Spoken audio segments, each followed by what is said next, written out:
What's up, guys, and welcome back to the Play-by-Play. We got Jairus in the house. What up, Jairus?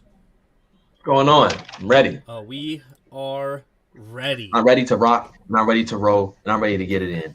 We got preseason game number 2, Washington versus the Kansas City Chiefs. And we should be seeing a lot of our starters today. According to Ron Rivera, they said that they'll be playing about a half, both offense and defense. And it should be exciting. Like, hey, what are you most excited to watch here in the first half with these starters playing? The offense. I'm most excited to watch the offense and what Wentz is going to do. We need a passing touchdown to Terry McLaurin from the back shoulder fade. And also, I want to see what Antonio Gibson does. I want to see who comes out in the first package. Okay? Want to see that. I want to see Carson Wentz. Take some shots downfield. I want to see a deep bomb. I want to see some deep throws get downfield. Never mind. No, I don't. Because I want to see if the O-line can hold up. With the backups, because there is a lot of O-line missing right now, including both of our guards, Trey Turner and Andrew Norwell. I think Wes Schwitzer's also out today. They said that if it was a real game, they would feel comfortable playing him, but considering it's not, they're going to give him some more time to rest. And then we have 5 tight ends missing right now, with Curtis Hodges now also hurt. That leaves us basically only Amani Rodgers and Eli Wolf that we just picked up randomly during training camp. So the tight end, both of those are definitely limited. But yeah, it'll be curious to see how they hold up. Put Cam Sims over there. How about that? Cam Sims, at tight end? Yep, how about that? You can't do nothing else. I can't do nothing else. Terry, 4 catches, 71 yards on a touchdown. Jahan, 3 catches, 53 yards. Curtis, 6 catches, 44 yards. That sounds like something you should go bet $1 on and see if it hits. I bet you could get really good odds if you get all those things correct. You bet $1 win like $100K or something, because those are so specific. But yeah, I want to see Jahan get at least a bare minimum 5 targets today. I want to try to get him the ball early and often to see him in action. But that's who and then, of course, the most exciting thing that we're going to see today is who is the number 1 RB that runs on the field first. Of course, Antonio Gibson's still listed as the starter, but we all know he fumbled last week and he didn't look very good. Meanwhile, Brian Robinson scored a touchdown and looked really good. Which direction do they go? What's your prediction? Who's the first running back to run out there with the first team? Gibby's trotting out there. Gibby? Honestly, I agree. I think they're going to give Gibby one more shot to be the starter. What up, Hassan? What up, G-Man? How's it going, guys? So we are 12 minutes away from kickoff. It is I need to go to the barber Kansas shop. City. That's what I need to do. Hey, that's what hats are for, right? Yeah. That's exactly what it's for. Wow, it says countdown to kickoff 16 minutes and 35. Whoever this lady is, I want to meet her. Am I really that far behind? What? Like it says kickoff in 16 minutes. To me, it should be kickoff in 11 minutes. Is YouTube TV really 5 minutes behind what's really What are you looking on? at? I'm on the Commanders pregame thing. Pregame live. What are you looking at? Oh, I'm looking at Ron Rivera. All right, so we both. Oh yeah. To Gibby. Yeah, we lined up at the same thing. But I'm saying, like, I knew YouTube TV was behind live because, like, most of the time ESPN is faster than what we do, which ESPN is also behind the live. But we might be a full 5 minutes behind what's actually going on, which is really annoying for YouTube TV's sake. Like, they should be way better than that. 5 minutes behind? That's crazy. Why is Torrey Smith working for us? Listening to you from Ghana. Nice. Welcome to the channel. Some Africa in the house. What's up? I said, why is Torrey Smith working for us? He ain't never played for us. He did go to University of Maryland, so maybe he was a big Skins fan growing up. So Maybe I don't know why we ain't sending a trade request to him. yeah, his problem, had great speed. His problem was hands. He would drop way too many passes when he was going deep. Over there in Baltimore, I remember my buddies who are Baltimore fans always had problems with Mr. Torrey Smith. Frank Olak, what's up, man? What's up, Jim? Hey, since Gibby fumbles so much, do you think we should give him a shot at wide receiver? No. Well, Jarris, short and sweet. I don't know if I would go straight full can't run wide routes. receiver with him though. What are you gonna run? A slant and a comeback? That's it. I don't know why people keep saying put him at receiver. That's he can't run routes, and he's built like a running back. What wide receiver built like him? Yeah, like a 220+ pound 6 Just look at him. It don't even look natural for him to be out there running routes. I mean, I guess you have some guys that are similar, or even bigger, like Hines Ward back in the day, or something you can get some more heavy set receivers. But Hines Ward looked like Gibby looks nothing like that. Well, you just have him in your mind as a running back because that's what he's been the whole time. I wouldn't go full-on receiver, but I would love to use him in 2 running back sets and putting him out in the slot. Especially motioning around and using him in jet sweeps, using him in so many ways. We have, J.D. McKissic, Curtis Samuel, and Antonio Gibson could all be used in the same exact way. They have all the capabilities. They're just different sizes, really, and come in different shapes, but they can give you all the same stuff.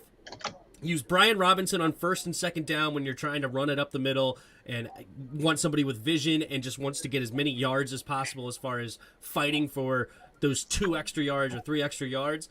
But then, on second and third downs in that range and passing situations, bring out J.D. McKissic and Antonio Gibson in 2 running back sets, and that could be extremely dangerous. What's you? I'd like to see Gibson with somebody like Andy Reid. It's over. Imagine Andy Reid with this offense in general. Andy Reid would be drooling over this offense. All this speed, athleticism, versatility.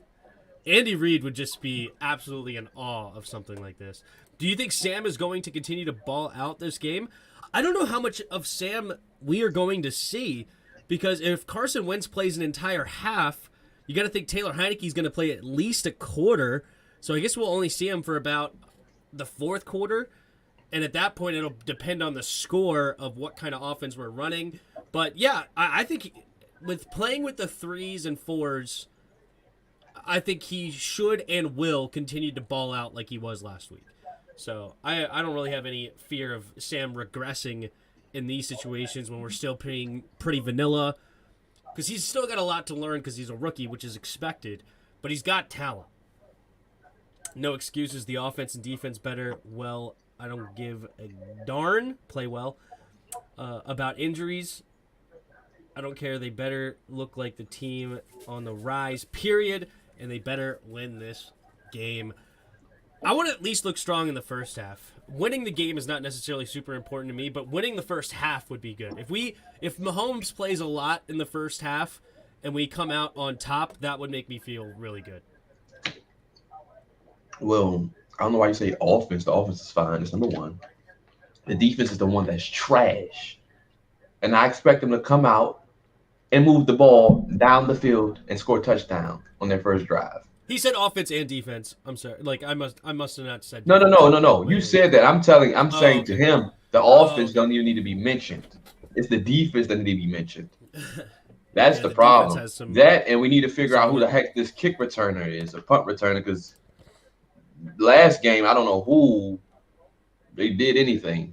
So Antonio Gibson. I see Dax Milne back there. I'm excited to see what Milo's going to do today. Yeah, Milo's been getting some hype out of Logan Thomas and company. So absolutely, that's definitely going to be an exciting thing to see.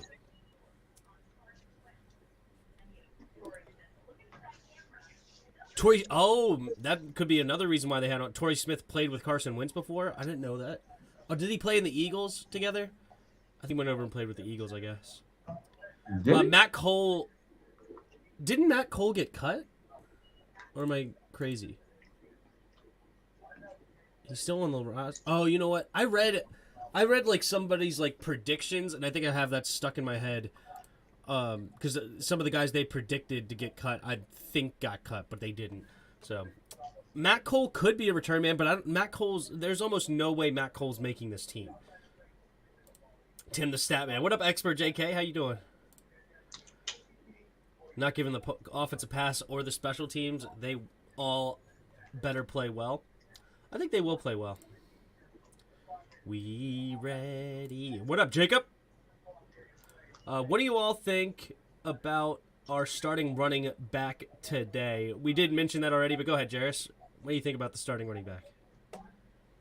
Gibby gonna go out there and ball out. He gonna be a star running back today.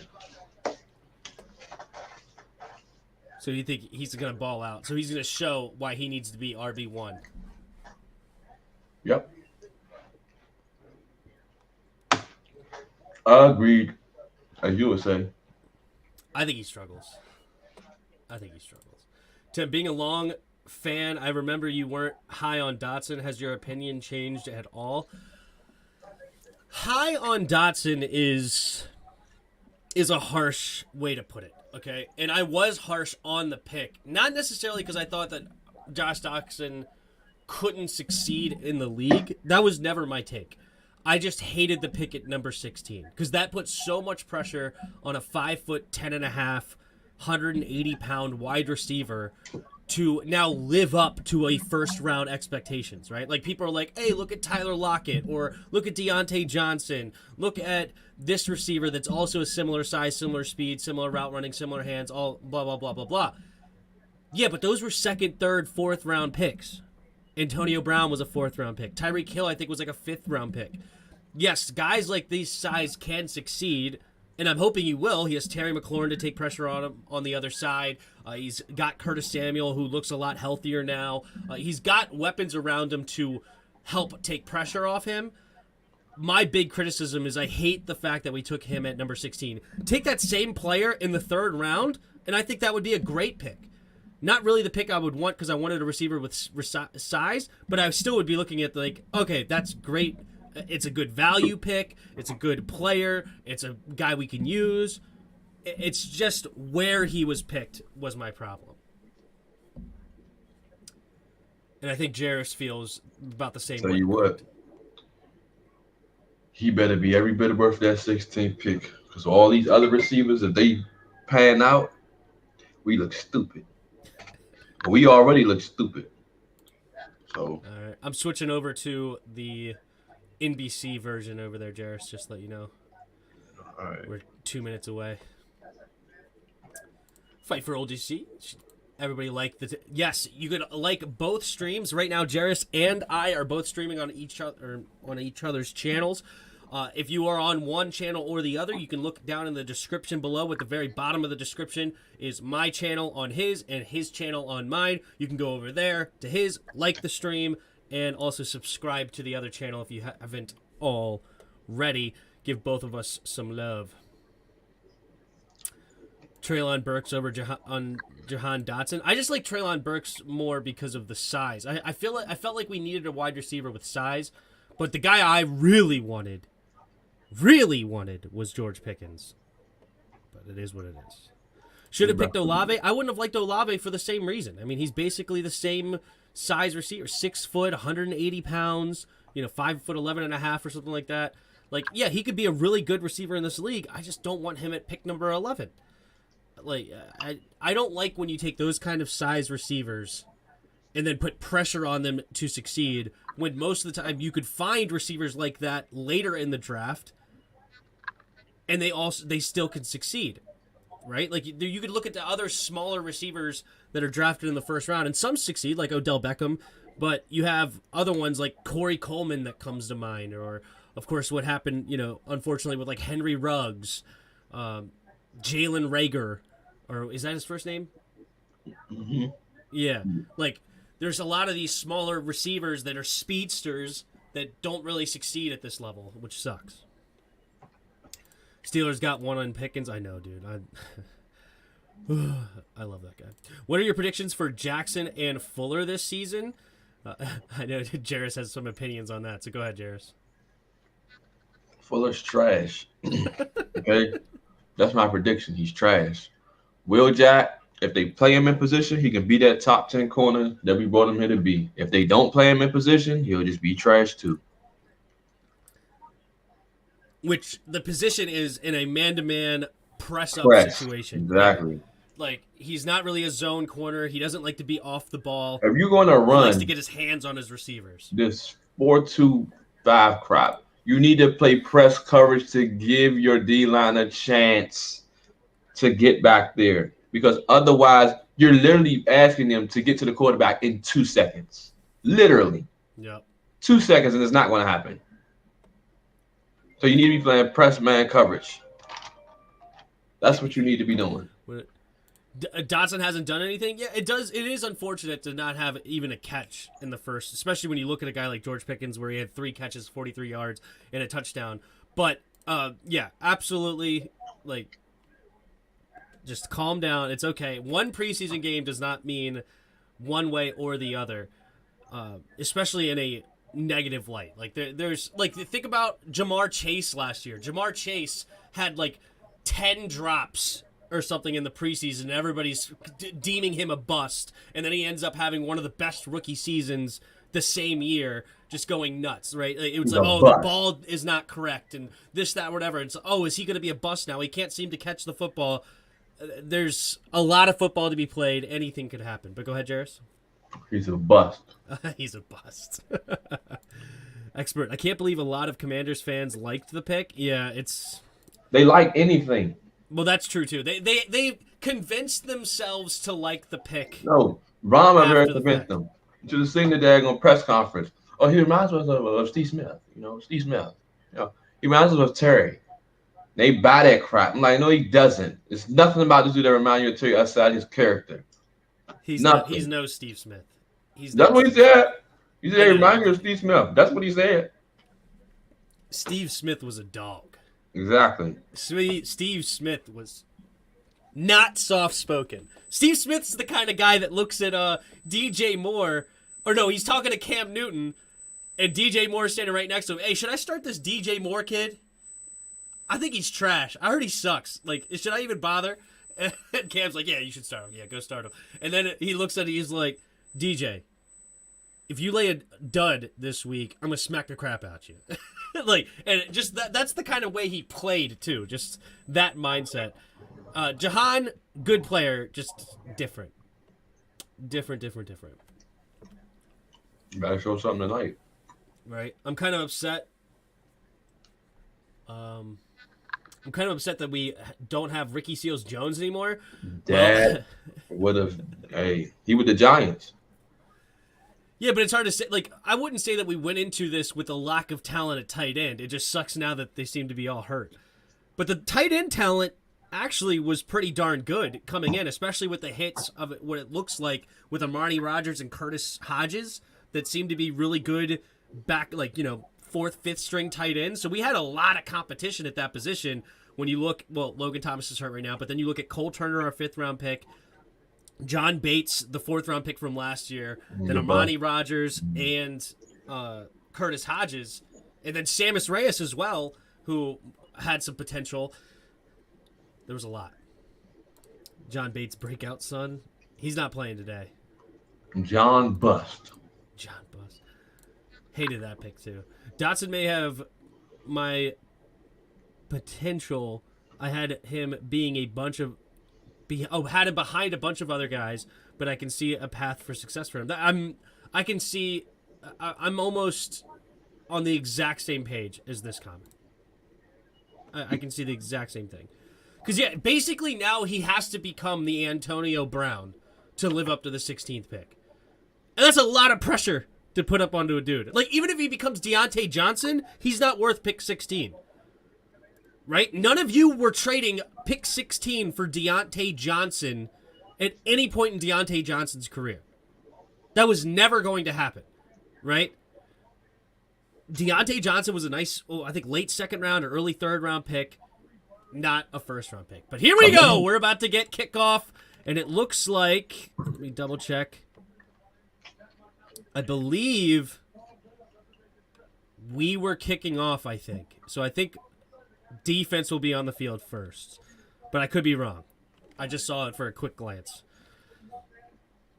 But we're about to get on our way. No, they are kicking off first, so we will get the ball first. Harrison Butker out to kick it away. Here we go. And boom! There's the kick. And Antonio Gibson was the starting kick returner. Here he comes to the left. And he's going to fight forward for a couple extra yards and get to about the 23-yard line. And Antonio Gibson getting the start at kick returner. What do you think about that? That's fine.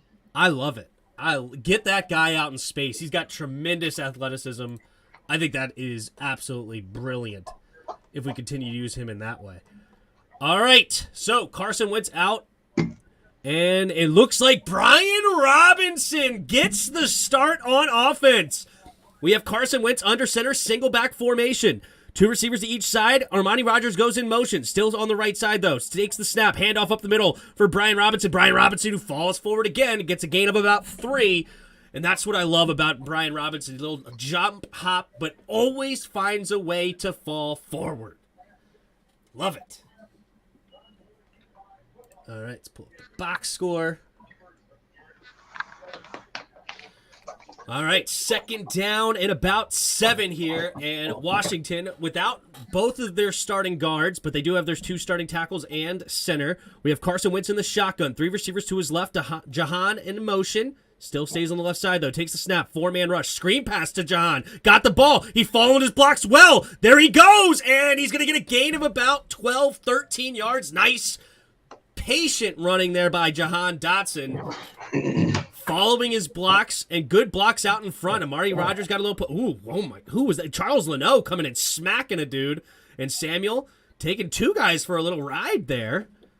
That defense did not look very enthusiastic to go make the tackle, apparently. But all right, we got a first down, Washington. And Washington, hurry up to the line. A little offset I formation. 2 receivers to the left.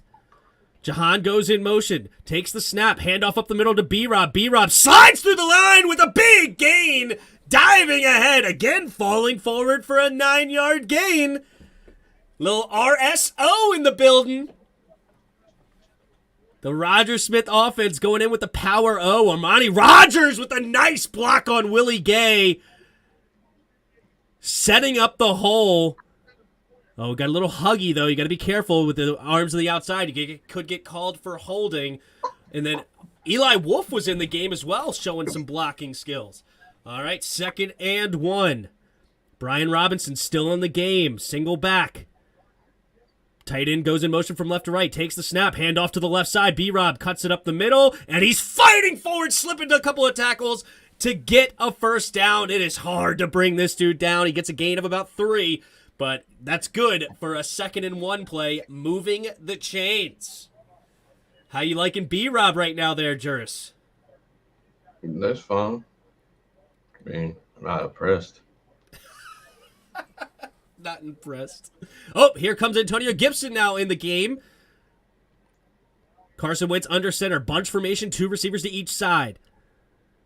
Wentz scanning the field, takes the snap. Now play action, rolling to his right, looking, finally throws underneath, caught by Samuel. Samuel does not go out of bounds and decides to stay in and maybe gets an extra yard because of it. Will be a gain of about 4, maybe 5. Carson wanting to go deep on that one, but Kansas City good coverage on the back end. So finally had to go underneath the Curtis. Number 21 should have been up earlier. Probably could have made a play on that ball, but he stayed too far back. It was a gain of 5. Under 12 minutes to play now. And Washington goes into Kansas City territory for the first time. Carson Wentz under center. 2 tight ends set. Single back. Takes the snap. Here goes Gibby to the right side. Gibby trying to cut it around and nowhere to go. Number 32 for the Chiefs. It looks like he's going to tackle him for maybe a 1-yard loss. And whoever number 32 was for the Chiefs came screaming through. That's not Nick Bolton, right? I would highly doubt that. I thought he was like a linebacker number. Who's number 32? Nick Bolton got like 54 or something like that? Who's number 32 for... Oh, it is Nick Bolton. He switched to 32. All right, Nick Bolton. It looked like him, but I thought he was like number 54 or something, but I guess he changed his number to 32. He makes the tackle. So now it's 3rd and 6 here for Washington. Wentz in the shotgun. 2 receivers to each side. Takes a snap. Here comes a 4-man rush. Floating it downfield, and Curtis cannot bring it in. And again, similar to last week, Carson Wentz leaving that ball a little bit too much inside, forcing his receivers to have to make an absolutely spectacular catch. You got to throw it a little bit more out. Willie Snead or not Willie Snead, sorry, Lavarius Snead or whatever his name is. The corner. L'Jarius Snead. Yeah. Sorry, I was thinking the receiver Snead for some reason all of a sudden. All right, here we go. Tress Way in to punt it away. They decide not to go for it here on 4th and 6, even though it's in an interesting territory to go for it. But Tress Way, one of the best punters in the league. Let's see if he can pin him back deep. Takes the snap. There's the punt. And fair catch signaled at about the 13-yard line. Not a bad punt. And that is where Kansas City and their offense will start their first drive. Let's go ahead. I'm not mad at that throw. I feel like that's a throw for like a Cam Sims, not Curtis Samuel. I feel like if that was Cam Sims on that throw, I think it would have been a complete because he's bigger and he's longer. Yeah. It's not like it didn't touch Curtis's hand. It touched both of Curtis's hands, but I think that's a play that you draw up for freaking Cam Sims, not Curtis Samuel. Yeah, it's not necessarily like a bad throw in the sense of like your receiver had no chance. It's not like he threw it out of bounds. My point is when you leave it inside like he did, you're allowing the corner to be able to get his hands in there. And Snead didn't even know where the ball was exactly. He just put his hands up, and the ball is basically hovering right over his head. If he throws that a little bit more back shoulder or a little bit more outside, and then it's only Curtis that can get his hands on the football, that's what I'm talking about of throwing it a little bit. It's just a little minutia ball placement. But now we've seen it on 3 different occasions. 2 last week with 1 to Terry and 1 to Amari Rodgers, and now again to Curtis Samuel. Doesn't seem like Carson is very good at the back shoulder throw in these one-on-one situations. I mean,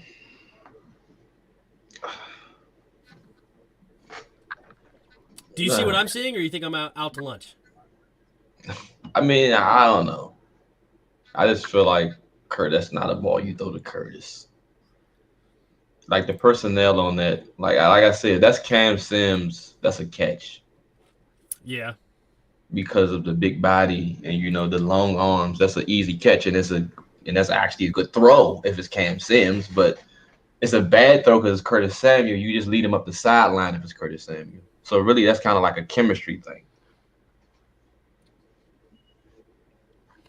Dotson looked smooth on that screen pass. Yeah, I think he looked really good on showing patience to allow the blockers in front of him to develop.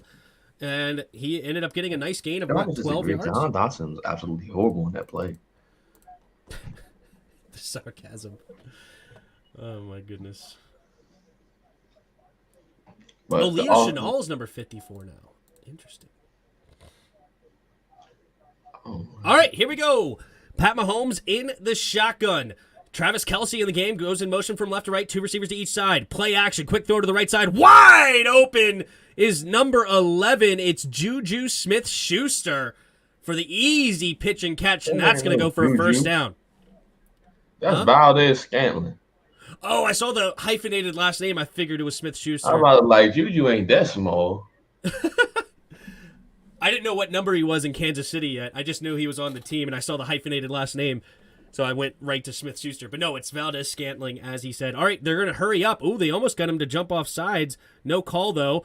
Empty backfield set now. 3 receivers to the left. Takes a snap. Quick throw to the left side. There goes Travis Kelce, and he spins off a tackler, diving ahead for a gain of about 9. There goes Cole Holcomb. Cole Holcomb struggled last week, and he starts not on the good foot.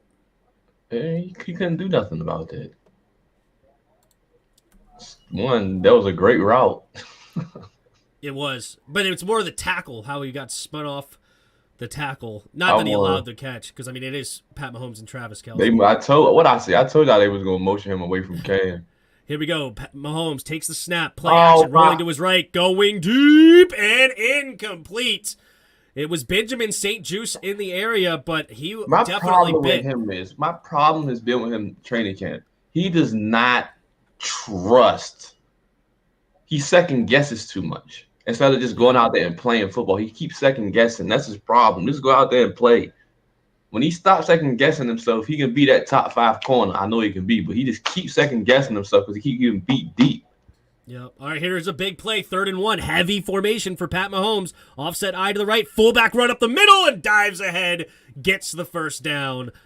And it looked like Jamin Davis making the tackle, but could not stop him from getting that first down. No, Derek Forrest made the tackle, sorry. Jamin Davis came in late. It was Derek Forrest on the initial tackle. So 1st and 10 at their own 35-yard line. Empty backfield set. 3 receivers to the right. Clyde the Glide motions back into the backfield now. Still 3 receivers to the right. Mahomes in the shotgun. Looks like he's changing the play at the line. 5 seconds on the play clock. Mahomes takes the snap. Here comes a blitz. Pumping, and has to just throw it away into the dirt. Looking for number 84, and incomplete. Good defense there by Washington. 2nd and 10.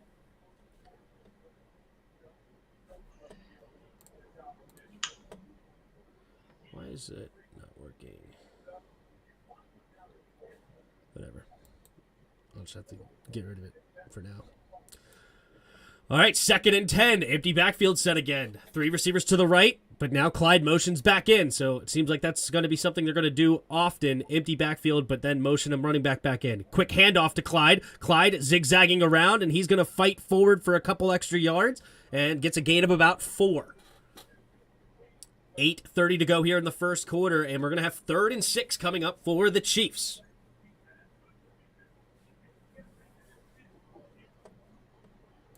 Looked like holding. Meh. Why is Mahomes playing? This is the dress rehearsal game. This is when everybody gets warmed up. All right, 3rd and 6. 3 receivers to the right side. Mahomes in the shotgun. Takes the snap. 4-man rush. Mahomes has plenty of time. Steps up in the pocket. Now has to throw it to his running back, and Jerick McKinnon gets the first down and a couple more. No, they say he stepped out of bounds. McKinnon does not like it, but it was enough for the first down, but it looked like it was going to be a huge play. Ends up only being a gain of about maybe 7 or 8, but that'll be enough for a first down. Jamin Davis got punished on that play.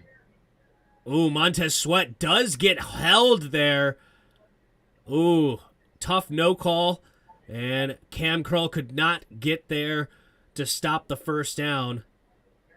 Tough break. Good coverage on the back end, though. I formation, fullback in motion, takes the snap, handoff up the middle to Clyde the Glide, and Clyde's going nowhere. Stuffed on that one. May even have lost a half a yard. Maybe got back to the line of scrimmage, but nowhere to go. F.A. Obata in on that tackle.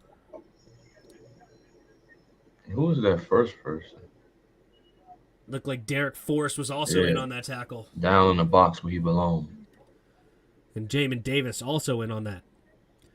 2nd and 10. 7 minutes to go here in the first quarter. They're up to the Washington 47. Kelce in motion. Mahomes in the shotgun. Takes the snap. Play action. Rolling to his left. And he's trying to set up a weird screen. That was an interesting play. And it goes incomplete. It looked like Kelce got tripped up trying to slip the block. And now that'll be 3rd and 10. Can Washington get off the field? They were abysmal last week on 3rd down, giving up 8 for 14. I want to see Cam on Kelce on this play. Unless they motion him again. Yep. But they gave up 8 for 14 last week. They've already given up 2 this week. Can they get off the field here? Mahomes in the shotgun. 3 receivers to his right. Jerick McKinnon in the backfield with him. takes the snap. Mahomes drops back. Only a 4-man rush. Now Mahomes rushing or rolling to the right, going deep and nearly picked off. And there's going to be a penalty on the coverage. There was also a penalty in the backfield. Well, they're offset. They might get a first down. He had good position. So what's the that penalty looks on? like it should be a pass interference against them, if anything. Hold on. Holding offense. Wow, they call pass interference on defense. Let me see. Please let me see. It looked like William Jackson had perfect positioning. If anything, it would have been a flag on the other team. Let's take a look here.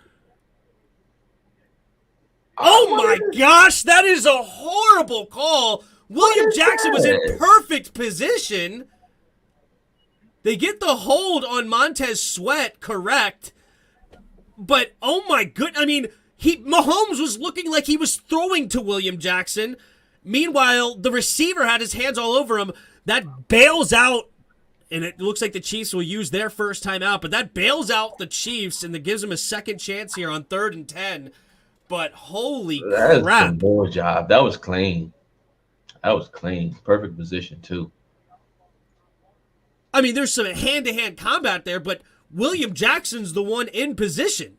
He's the one in between the ball and the defender, has his eyes on the ball. He's trying to go for a pick. Meanwhile, the receiver is trying to grab him for dear life to make sure he doesn't catch it. And yet somehow William Jackson is the one that gets called for the pass interference. Yeah, that make sense. Well, it's good. At least this is a preseason game, so otherwise I'd probably be a lot more heated if this game actually counted. But bad call there by the ref. All right, Mahomes in the shotgun. Motions Kelsey from right to left. Now he goes back to the right. 3 receivers to the right. On Washington 47, got to get to the 37. Mahomes takes the snap, going deep and wide open is number 84, Cameron Curl on the coverage, but a perfect route there by Watson. And the bailout penalty allows Kansas City to get a first down on the next play. Terrible. Benjamin St. Juste nearly getting there on the corner blitz. But perfect throw right over Cameron Curl's head. Can't ask for a much better throw than that. Right in the breadbasket. Cameron Curl was right there with them, but unfortunately could not get a hand on the football. Mahomes in the shotgun, takes the snap.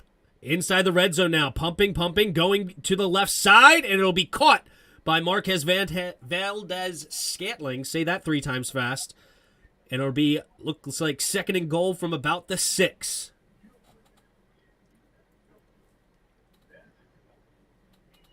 Curl don't look like a goat. He shouldn't have been in that position. It should have been a 4th down, but whatever. What are you going to do? What are you going to do? All right, 2nd and goal from the 6. Mahomes in the shotgun. Clyde the Glide in the backfield with him. 5:20 to go in the first quarter. Mahomes takes the snap, drops back to pass, looking to the left side, and no penalty. Number 88 comes away with the catch. Bueller, okay. Throws it to the left side. Push-off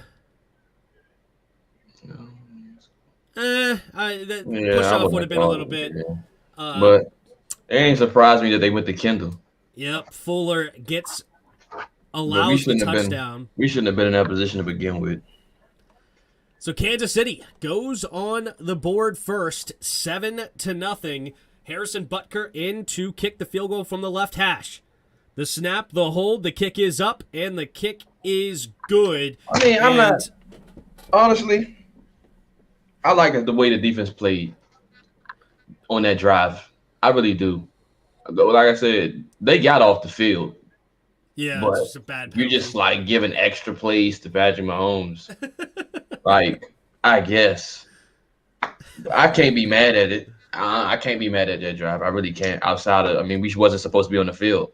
We just wasn't. So I can't be mad at that. Definitely a tough break. Definitely a tough break. And one of the things I noticed on that drive was they did change up the personnel. Cam was more so at free safety, a lot more on that drive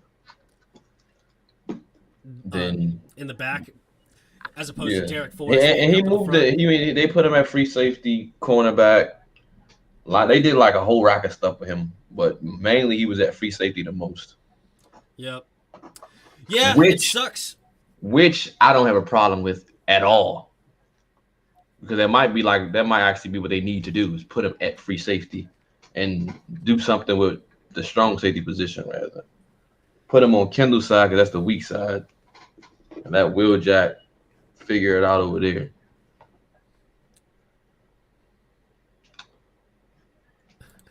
Time to put in the ad in the Post, Washington Post. Help wanted defensive coordinator apply within. Holy crap, that drive was awesome.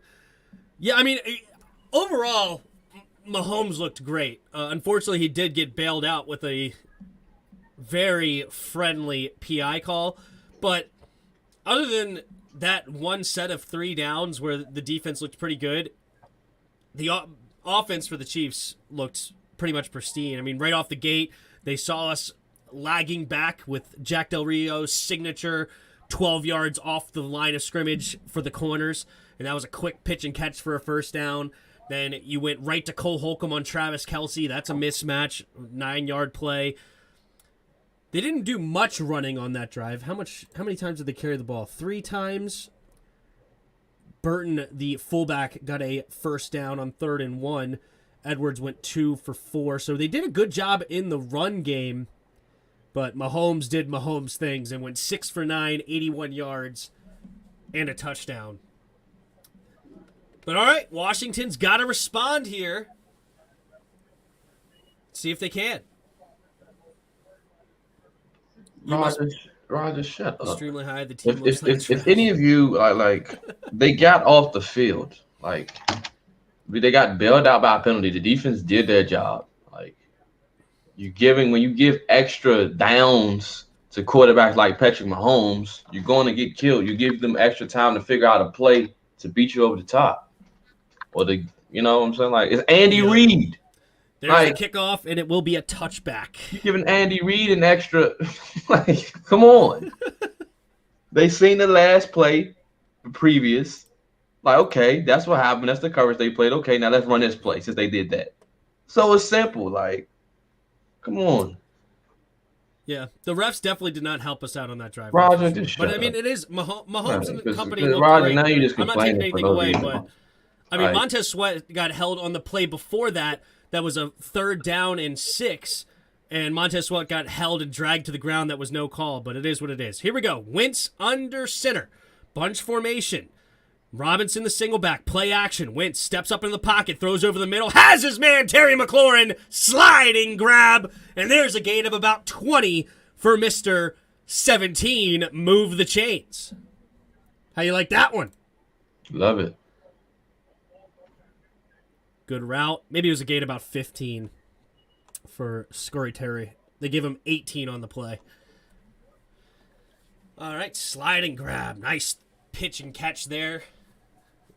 Here we go. They hurry up to the line. Wentz under center, offset I formation, handing it to B-Rob. B-Rob, little dancing back there, but he does find a crease, and he's going to fall forward for a gain of about 4, maybe 5. Not bad right now for Brian Robinson. 4 carries, 19 yards, nearly a 5-yard per carry average. Not too shabby.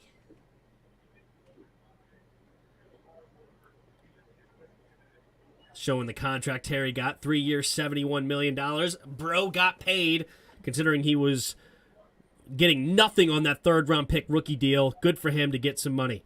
2nd and 5. Wentz in the shotgun. Empty backfield set. Bunch formation. Takes the snap. Quick throw to the right side. And he throws a little bit too high for Antonio Gibson to the right side. Antonio Gibson out there wide as a receiver. Trying to run a quick out route.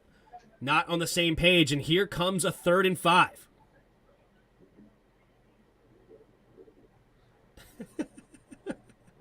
Michael Stahl going off right now. We made some changes. Who knows what will happen, man? All right, here we go. 3rd and 5. Under 4 minutes to play. Wentz in the shotgun. 3 receivers to the left. Gibby in the backfield with him. Wentz takes the snap. 4-man rush. Wentz throws it over the middle, and it's going to be dropped by Curtis Samuel. Looked like Nick Bolton got a hand in there to knock it away. But, man, you would love to see them come down with that one. Let's take a look here at the replay. Wentz. Wentz's ball placement in this preseason is not great. I mean, you would love to see Curtis come down with that anyway, but he's putting it in position where his receivers are going to have to make incredible catches because he's allowing the defense to get hands on that. If that ball is more to the outside instead of the inside, Curtis probably comes down with that. Outside where? Like You instead mean of inside backside? the field, instead of Backside. backside, okay, outside, I mean, backside, that's, however I you say it. mean, he was running this way. That would have been he's through it that'd have been at hard the to do. linebacker. That'd have been hard to do, but Curtis still should have quit that. The other day. Right. Good tackle here by Derek Forrest on special teams. Nah, you got to catch that. Kansas If City it touch go- both of your hands, I'm not blaming the quarterback. No blowout. We'll come back when But Mahomes is out. I mean, this is good for Curtis and them. You know, they need to catch the ball. Oh, that is hilarious. It is funny the people that are freaking out over this preseason game. That's for sure. I mean, they're complaining like that. This is like how like people just stupid. Like they don't know how to watch a real NFL game and actually break down an NFL game. Because if you actually knew how to break down an NFL game, we are doing some very good things. If you actually looked at the game and actually had an eye for how to break down tape, y'all just sitting here crying for nothing. Like, it's okay. Everybody's allowed to be a fan of however they want to be. You know, if taking it in the moment, and when we're doing great, you get high, and when we're doing bad, you get low. It is what it is. That's the highs and lows of being a sports fan. But I will say this: relax. It's preseason. There's a lot of time left, and you know we'll see how they actually look in the beginning. But overall, I mean, like, take away the positives right now. B-Rob's looking great. 4 carries, 19 yards. And, you know, Carson Wentz right now, 3 for 6. But he's putting it in position where his receivers could come down with these balls. It's just they're in contested situations, and they're not coming down with them right now. But Curtis Samuel right now with 2 balls where they have a chance to be caught, but he's not coming down with them. because he's not that guy. Well, the one across the middle of the field, you should just catch that. Forget that. But the other one upside the sideline, that just shouldn't have been drawn up for Curtis. Well, it's a thin line, okay? Like, if it's Curtis Samuel, you gotta lead that up the side of the field. You know what I mean? If it's Cam Sims, he threw it perfectly. So it's kind of like a thin line or whatever. Yeah. What are you going watching it? We're watching on YouTube TV. Here we go. Mahomes handing it up the middle, and he gets stuffed. Is that who's number 10 for the Chiefs? Isaiah Pacheco. Pacheco. However you say his name. Looks like he's a rookie out of Rutgers, and he's going to get a gain of only 1. The run defense is looking pretty solid right now for Washington. All right, so it'll be 2nd and 9 from the 19-yard line of the Chiefs. Mahomes in the shotgun. 3 receivers to his right. Mahomes takes the snap. Play action. Drops back to pass. Looking to his left. Pumping. Now has time, but still has to fade it over to the field, and it's caught! Bobby McCain could not stay with his man, and honestly, that was just great protection by the Chiefs because Mahomes had all day. And you're just not guarding an NFL caliber tight end / receiver for more than 4-5 seconds. And that's what seemed to happen. But we couldn't get any pressure. Yeah, good. That's just great protection. Great protection. And Mahomes being Mahomes, off his back foot, floating it. Oh, quick snap. Mahomes going with the screen pass to the left side. And it'll be a gain of 4 It looks like it was number 10. I almost said Tyreek Hill. But no, it's the Pacheco. I mean, like, in that package, Cam's not at safety, so you have Bobby McCain and Derek Forrest. So, of course, they're going to do that. Like, it's just certain packages Jack Del Rio just should not put out on the field because you're just leaving them vulnerable. 2nd and 6. Mahomes in the shotgun. 2 receivers to each side. They're at the Washington 47-yard line. Tight end in motion. Stays on the left side, though. Mahomes takes the snap. Play action. Quick throw and incomplete. Good defense there. Kendall Fuller coming up and getting a hand on it. 3rd and 6.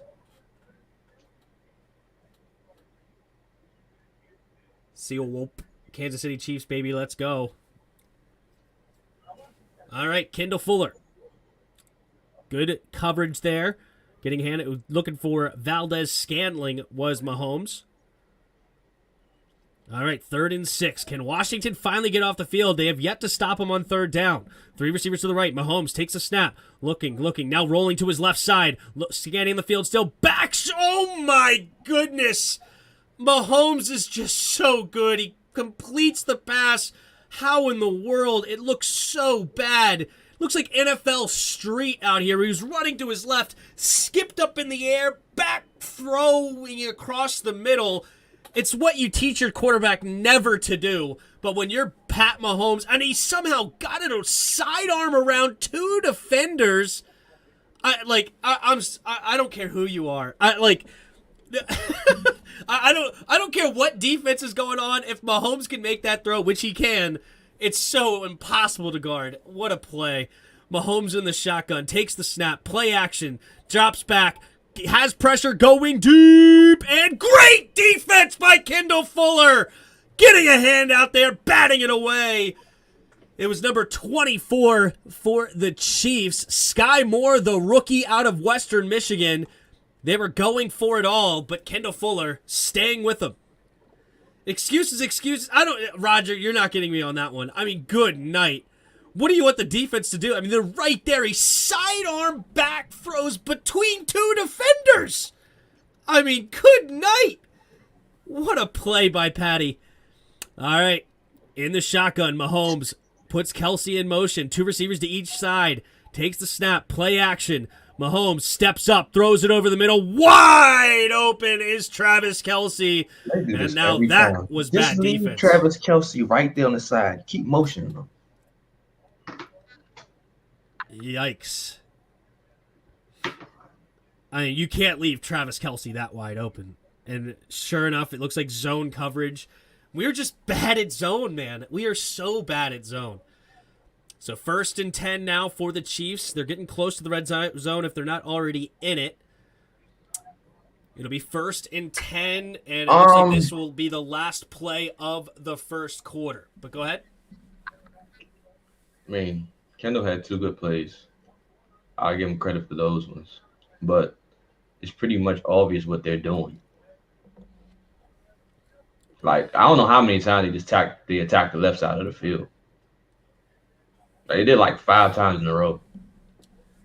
I'm just saying, like, some of these passes that Mahomes are making, only a handful of quarterbacks are making. Yeah, but I'm saying, like, it's on the weak side of the field. Yeah. Left.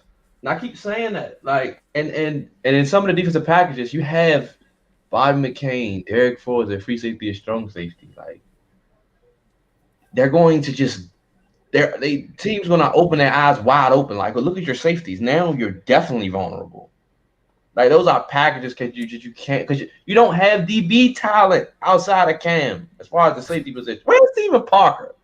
Why can't they put him out there with the first team? Like, I don't get it. I don't. I really don't. Can everybody say the word embarrassment? Dude. I know. You guys are just. I guess you guys don't watch Pat Mahomes very often, and I understand that. But Pat Mahomes does this to basically everybody he plays. Okay, Pat Mahomes is a freak of nature, and yes, you can't leave Travis Kelsey wide open. That's inexcusable. That's something completely we can hammer home on. But some of these throws, I mean, good night. But they're smart because whenever Cam goes to Kelsey. They motion Kelsey back to the opposite side of the field. Yeah. And then it's an easy completion for like 10, 15 yards. Because you're basically now moving, your offense away from the strong side where Cam is back to the weak side. So now you're basically stuck in like a coverage that you're pretty much vulnerable to. Like I told y'all, the whole left side of the field is always open. And that's why they keep going. They keep going left, left, left. They haven't attacked the middle of the field, really. But they're killing the whole left side of the field badly. But yeah, I mean, they haven't really gone Will-Jack's side. We only saw him on that one PI, which was not even a PI. But outside of that, I think they may have gone on the first play to Scantling when he was playing so far off with the Jack Del Rio special. But other than that, it seems like William Jackson's playing pretty well. But yeah, they're attacking Cole Holcomb on Travis Kelce. Whenever they see that matchup, that's exactly where they go. All right, Mahomes pumping, going for it all, overthrown. No good. Good defense there by Kendall, looking for Valdez Scantling. So that'll bring up second down here for the Chiefs. And that was the first play of the second quarter. So Chiefs 7, Commanders 0. And Chiefs are knocking on the door here. Here we go. 3 receivers to the right. Mahomes puts the tight end in motion. Now he goes back to the right side. Mahomes in the shotgun. Pacheco in the backfield with him. Takes the snap. Here comes a blitz. Mahomes, quick throw to the running back. And Pacheco's going to get the first down and a couple extra. They blitzed Jamin on that one. Yep, they blitzed a lot. I think that was like a 6-man blitz. And if you're going to blitz, you got to play up, man. You can't just let a quick route wide open in the flat. I mean, that's just... this is the kind of stuff that I don't like with Jack Del Rio because Jamin Davis blitzes late. Maybe that was supposed to be man-to-man and Jamin knew he was beat, so he went to blitz late. I don't know. Maybe Jamin just got out of position. Either way, they do it again. Every time they motion this man, bro, I swear. Yeah. Here we go. Mahomes in the shotgun, takes the snap, hand off to Pacheco, and Pacheco goes nowhere. Every time Cam come over there, they move him. This run defense has been tremendous. We've only allowed 5 carries for 7 yards. We're just getting Pat Mahomes right now. I mean, Mahomes 11 for 17 for 155 yards. Every time they run the football, we've been stuffing them.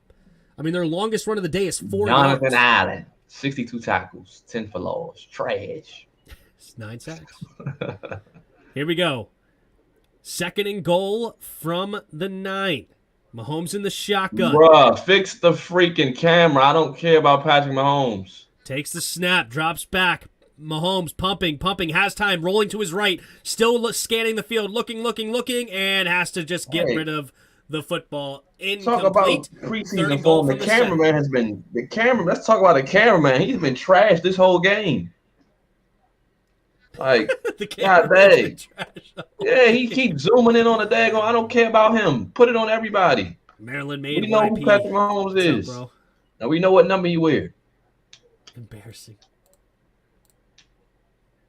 We need Roquan. That'd be good. Here we go. Mahomes, empty backfield. Now motions Pacheco into the backfield. 3 receivers bunched to the right. Mahomes flips sides on the running back. Now he's on the right side. Takes the snap, drops back to pass. Mahomes scanning the field, looking, steps up, and nearly sacked, but no, and it is going to be a touchdown, Chiefs! Ugh, Cameron Curl on the coverage. Could not keep him out of bounds. Could not knock the ball away, and Mahomes just barely gets away from a diving Montez Sweat.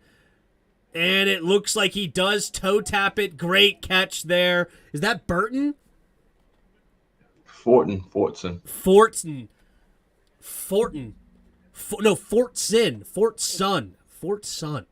Tight end, Jody Fortson, second-year player out of Valdosta State.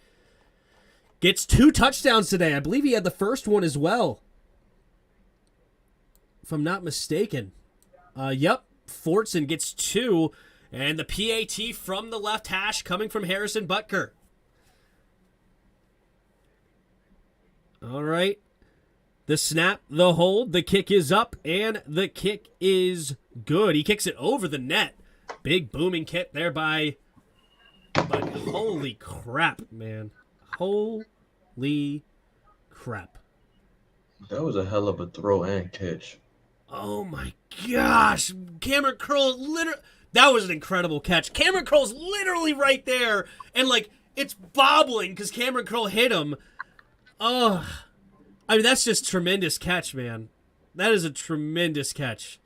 You watch that replay. I mean, Cameron Curl is in position. He even got a hand on the ball and hit his arm at the same time, and still, Folston still came down with that somehow. We cannot get to Mahomes either. Mahomes has yet to been sacked. He's gotten some pressure around him, but we can't get the sack. Oh, yeah. Can we say, well, it's just we don't have this Jack Del Rio's package is just horrible. I mean, we just can't get off the field on third down, and that was the story last because year of the too. packaging. The packages that he puts out there on third down is not very good. Gosh, I hate refs. I hate refs, man. But I mean, this would be such a different game and a different mindset of the fan base if they don't call that BSPI. Exactly. If they don't call this BSPI, we get off the field and the feeling of the game is a lot different.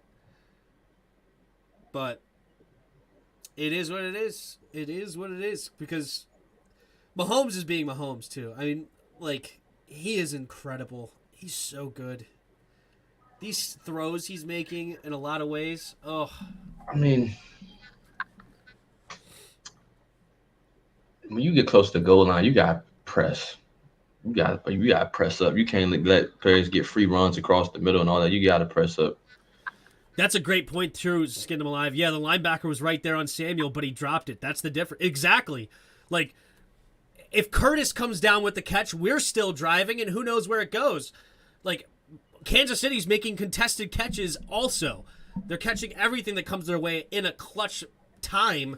Meanwhile, we have guys open, but either it was an overthrow by Wentz on the Antonio Gibson out route or the drop pass by Curtis Samuel that he couldn't come down with it in a contested way.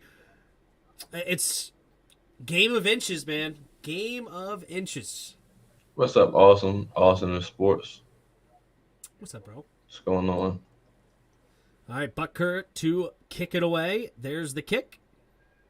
And looks like Alex Erickson's back in the game as the kick returner, and he's going to run it to the left side. Can he get around the edge? No, he can't not. Yeah, Alex Erickson is cut after that play, effective immediately. And there's a flag that's probably holding. So we're going to lose yards on top of that. Oh, no, wait. Carson Wentz saying it's against the Chiefs. That would be helpful. I've seen some things I liked on defense, and I've seen some things I just didn't. Oh, face mask. Is it a face mask on the defense? It might be on us. Waiting for a call here. Alex Erickson certainly moved his head as if he was getting held, but did they actually hold it? That was a horrible camera angle. Let's see.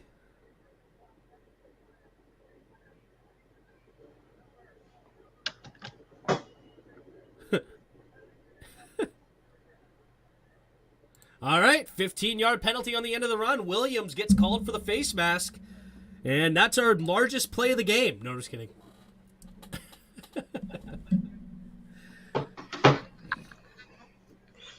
Oh, yeah, easy face mask call there for sure. All right, so we start at our own 30. Wentz puts Armani Rogers in motion. 2 receivers to each side now. Out of the shotgun, takes the snap. Hand off to the left side is Robinson. Robinson cuts it up the middle, and he's still going, diving ahead. Oh, I love this kid. Brian Robinson. Great vision, put his foot in the ground, went up the gut. Oh, you gotta love to see that 9-yard run for B-Rob. 5 carries, 28 yards.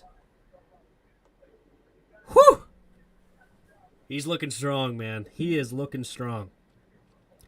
12.5 to go here in the second quarter. 2nd and 1 at their own 39. 3 receivers bunched to the right. Armani Rogers now motions over to the left. Wentz under center. Heavy box here from the Chiefs. We still run it to the left side, and B-Rob doesn't look like he... Whoa, yep, they give him forward progress. That'll be first down, move the chains.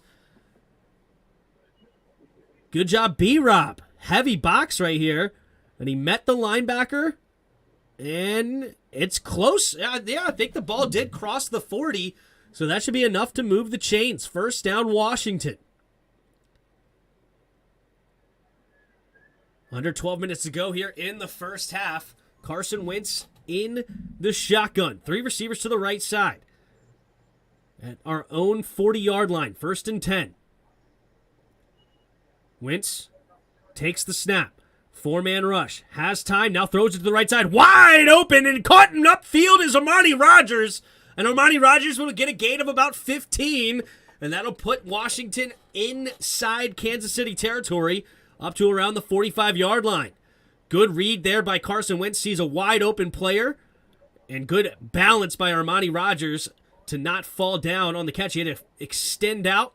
Made the grab. Turned upfield. Armani Rogers has looked great here in the preseason, and he continues to show why they have transitioned him to tight end. He was a quarterback in college, but the 6'5" super athlete looking good right now. Refs are discussing something right now. Not sure what it is. I don't see a flag. Uh-oh. Wait. What's going on here? All right. One of the Chiefs players, number 27, looks a little banged up. He ain't banged up. So I guess the refs saw something happen, maybe some sort of concussion protocol thing here. But we will go to a TV timeout for this game. But Chiefs 14, Washington 0, 11:37 to go here in the second quarter. Right now, the run game is looking tremendous for Washington. 6 carries, 29 yards for B-Rob. So 4.8 yards a carry for him. Carson Wentz right now, 4 for 7, 50 yards. And similar to last week, it's just ball placement, like small ball placement things, and he would have a much better day. But still, not bad. Not a bad day, just not great either. And defensively, we're just getting torched. 2 12-play drives, over 80 yards apiece, taking over 11 minutes of play clock, or nearly 11 minutes of play clock off the board. And they're just crushing us on third down. 5 for 5, Pat Mahomes, doing Pat Mahomes type things. They're 2 for 2 in the red zone. this is disagreement. It is what it is. You wrong. Fortunate thing, there's nothing to disagree with. I'm just correct. You wrong, and everybody knows it. It's not money, and I want it now. Robinson's supplanting Gibson. Gibson is now a special teamer. Gibson's the backup. I don't think there's any disagreement here. I mean, B-Rob right now has 6 carries, and Gibby only has 1. And he's looking good doing it, too. B-Rob looks really good. So don't get excited about the offense now. We are going against their second stringers. They better score a TD. Roger, shut up. All right, you shut up.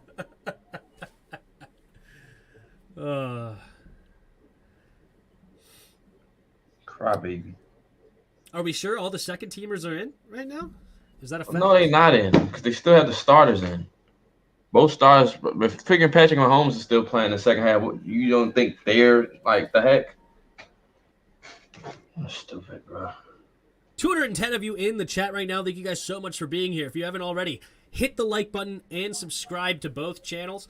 We will be here all throughout the season. Also on Thursday nights, Sunday night and Monday night, no matter who's playing, we will be here doing play-by-play just like this, and as well as every Washington game. So if you are a Chiefs fan here, subscribe up, because we may do one of your team's games in the future if they play on prime time, which Pat Mahomes, I'm sure, plays a lot on prime time.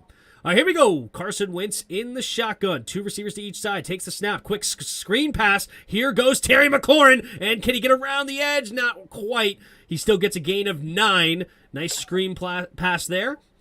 And that will be close to the first down marker. Curtis Samuel with a nice block upfield. Cornelius Lucas.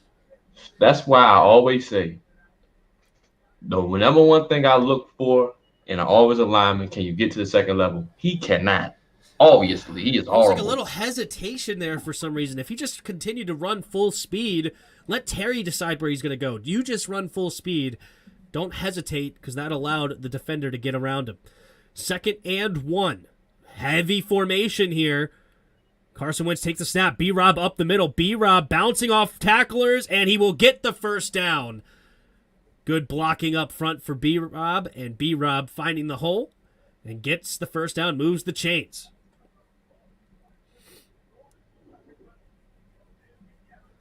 Armani Rogers kind of got blown up on that one, but it was a second effort by B-Rob to get the first down.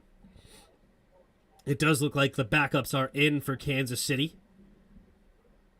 but it's fine. Just continue to play your game. We're up to the 34-yard line now is Washington of the Chiefs. 2 receivers to each side. Wentz in the shotgun. A lot of guys on the line of scrimmage right now for the Chiefs. Looks like man-to-man. Takes the snap. Here comes a blitz. Wentz throwing it over the middle, and a sidearm throw. Nice pitch and catch to Curtis Samuel. Just absolutely putting a dime on that one. Good coverage, but a better throw will allow a gain of about 6. Man, if number 2 actually lifted up his head and looked for the ball, he may have been able to get a hand on that. But good throw by Wentz. That's the kind of ball placement I want to see, where only your receiver can get a hand on it. All right, they only give him 5 for the play. Up to the 29-yard line. Wentz under center, takes the snap. Here goes B-Rob. B-Rob this time will not get much. Barely back to the line of scrimmage. Still falls forward, but good defense finally by the Chiefs on the run game. So 3rd and 5 this time coming up.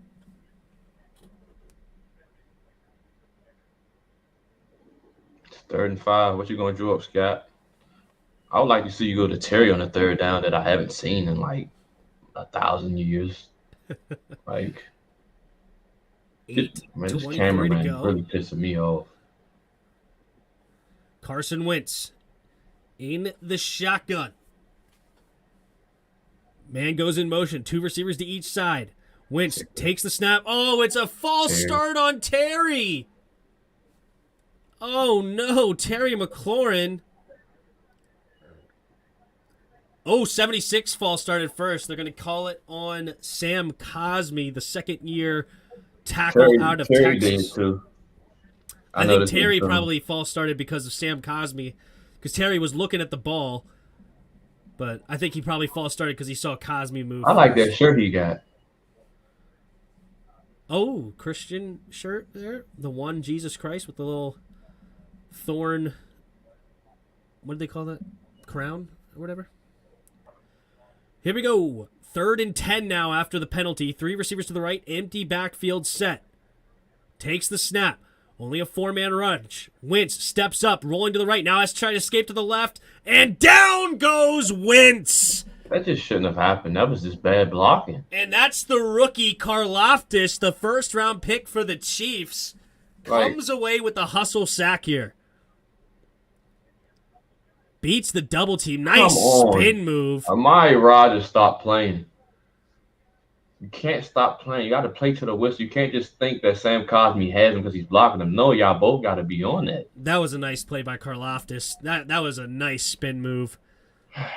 That's exactly what we need to do, right? Like, if that was us, Chase Young would have been 14 yards behind the line of scrimmage, still running upfield, and Pat Mahomes would have ran for a first down.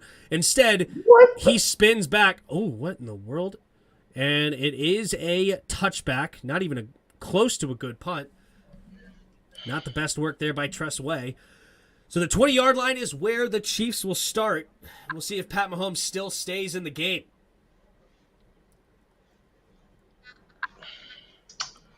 Okay. To make these average coaching staffs look good, we need mobile quarterbacks to extend the play. Sad. No, I mean, it was a great play by Karlaftis. You got to give credit to the other team sometimes because that spin move was nasty. He was double teamed, all blocked up, but he just pushed Sam Cosmi low and then spun off of him with a great athletic move, and that ended up putting him right in the lap of Carson Wentz. You know, we saw that how many times last year where that exact same situation, but Chase Young just kept going up the field. He needs to learn that spin move because that could have been 7 sacks last year for Chase Young in that same situation. I'm not going to be an overreactor like everyone is. But if I see this week 1, Chase Young, we're going to need that boy badly. Because I didn't think if this continues, I thought we wouldn't need Chase Young to like week 6. Oh, no, we're going to need him back quick, fast, and in a hurry badly. Because John Allen ain't doing crap. Deron ain't doing crap. And Tez ain't even doing crap. Like, for whatever reason, Chase needs to – we need him to – if this continues, if I see this in week 1 against the Jaguars, they might need to speed up Chase's return because we need it badly.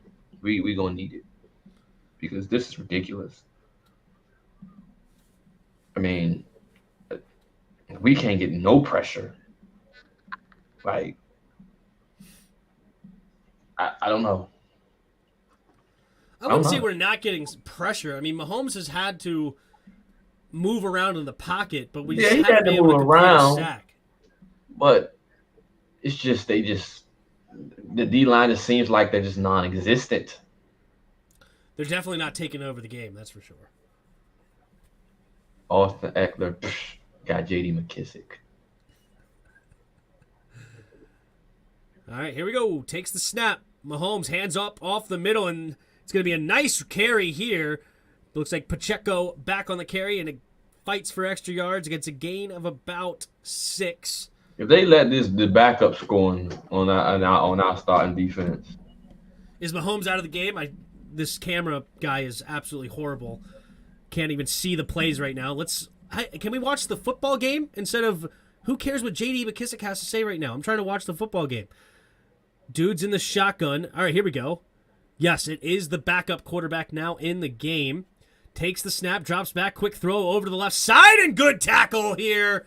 And it looks like Cameron Curl comes screaming up to make the tackle on Forston for a gain of 1. 3rd down and about 4, maybe 3, coming up for the Chiefs.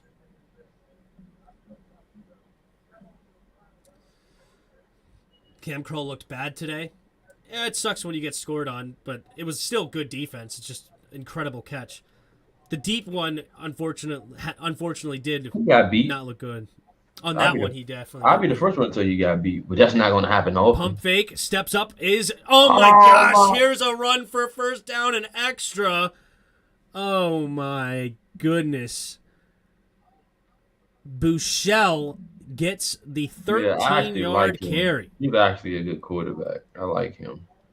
Shane Bouchel, 2nd-year player. But I mean, it's just ridiculous. Like even they're just moving the ball down there. I mean, the defense, you need to get to a base 4-3. And we need to play bump and run. All right. Bouchel, okay, y'all can stop talking to JD now. Like we don't care. 10, takes the snap, handoff up the middle, and he will get a gain of maybe a half yard. Jamin Davis screaming up there to make the tackle. Jamin Davis has looked so much better already in this preseason.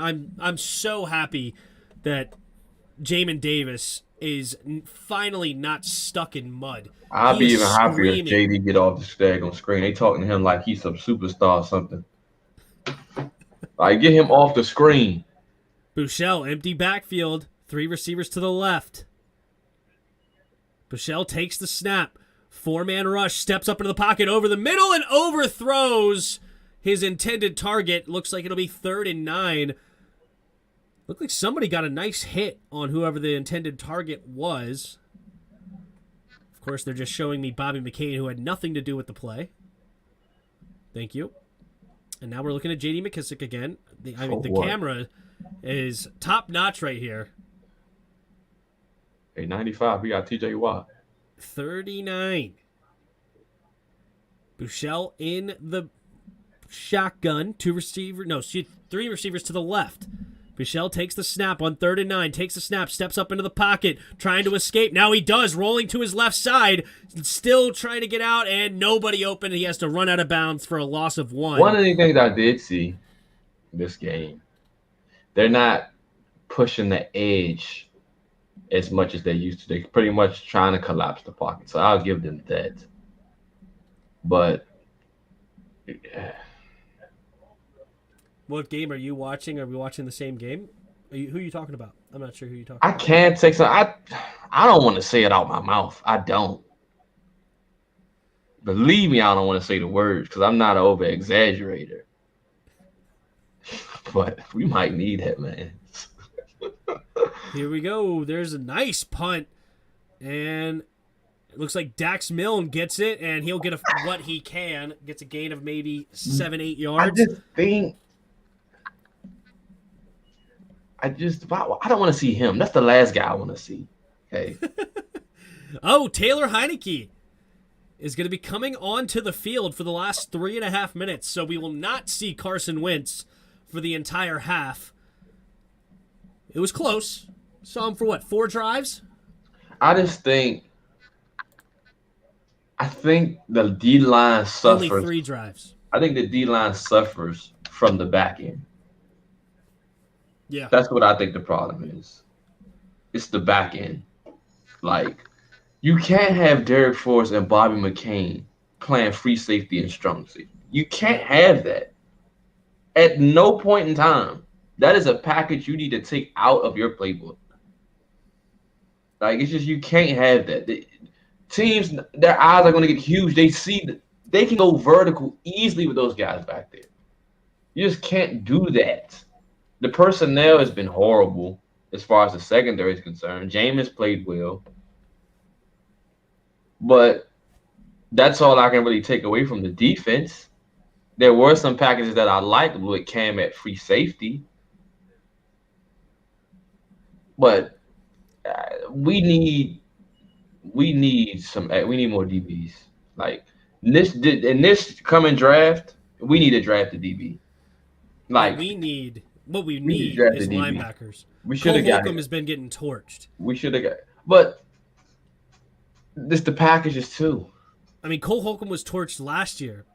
No, Cole Holcomb played well last year. Not in coverage. I promise. He was well to me. He played well to me. He got a lot of tackles, but in coverage, he does not play well. I can't just put that solely on him. Because everybody's playing out of position. Like, if you're playing out of position. He's been playing linebacker. What do you mean? Out of position. Not as far as the linebacker. He's put in a situation where he should not be. Meaning, when the other guys around you are not doing your job, you find yourself in a situation that you do not need to be in. I mean, there's going to be times where he has to be able to man up on a guy. Or, he's in zone. He's been absolutely abysmal. Well, we're not very – you're in zone with 2 linebackers. Yeah, so, but I don't care who you are. Just cover your zone. He can't do that. What do you mean cover your – the dude's right in front of him. And he's been getting torched this whole preseason. We're playing all. No matter who's there. Taylor Heineke in the shotgun takes a snap, goes over the top, and it looks like he finds Cam Sims for a first down. Nice pitch and catch there. I'm not mad at Cole. I'm not bothered with him. The problem is we need. I'm not happy with Cole. That's fine. That's fair, but I'm fine with him. Problem is we need today to run a base 4-3.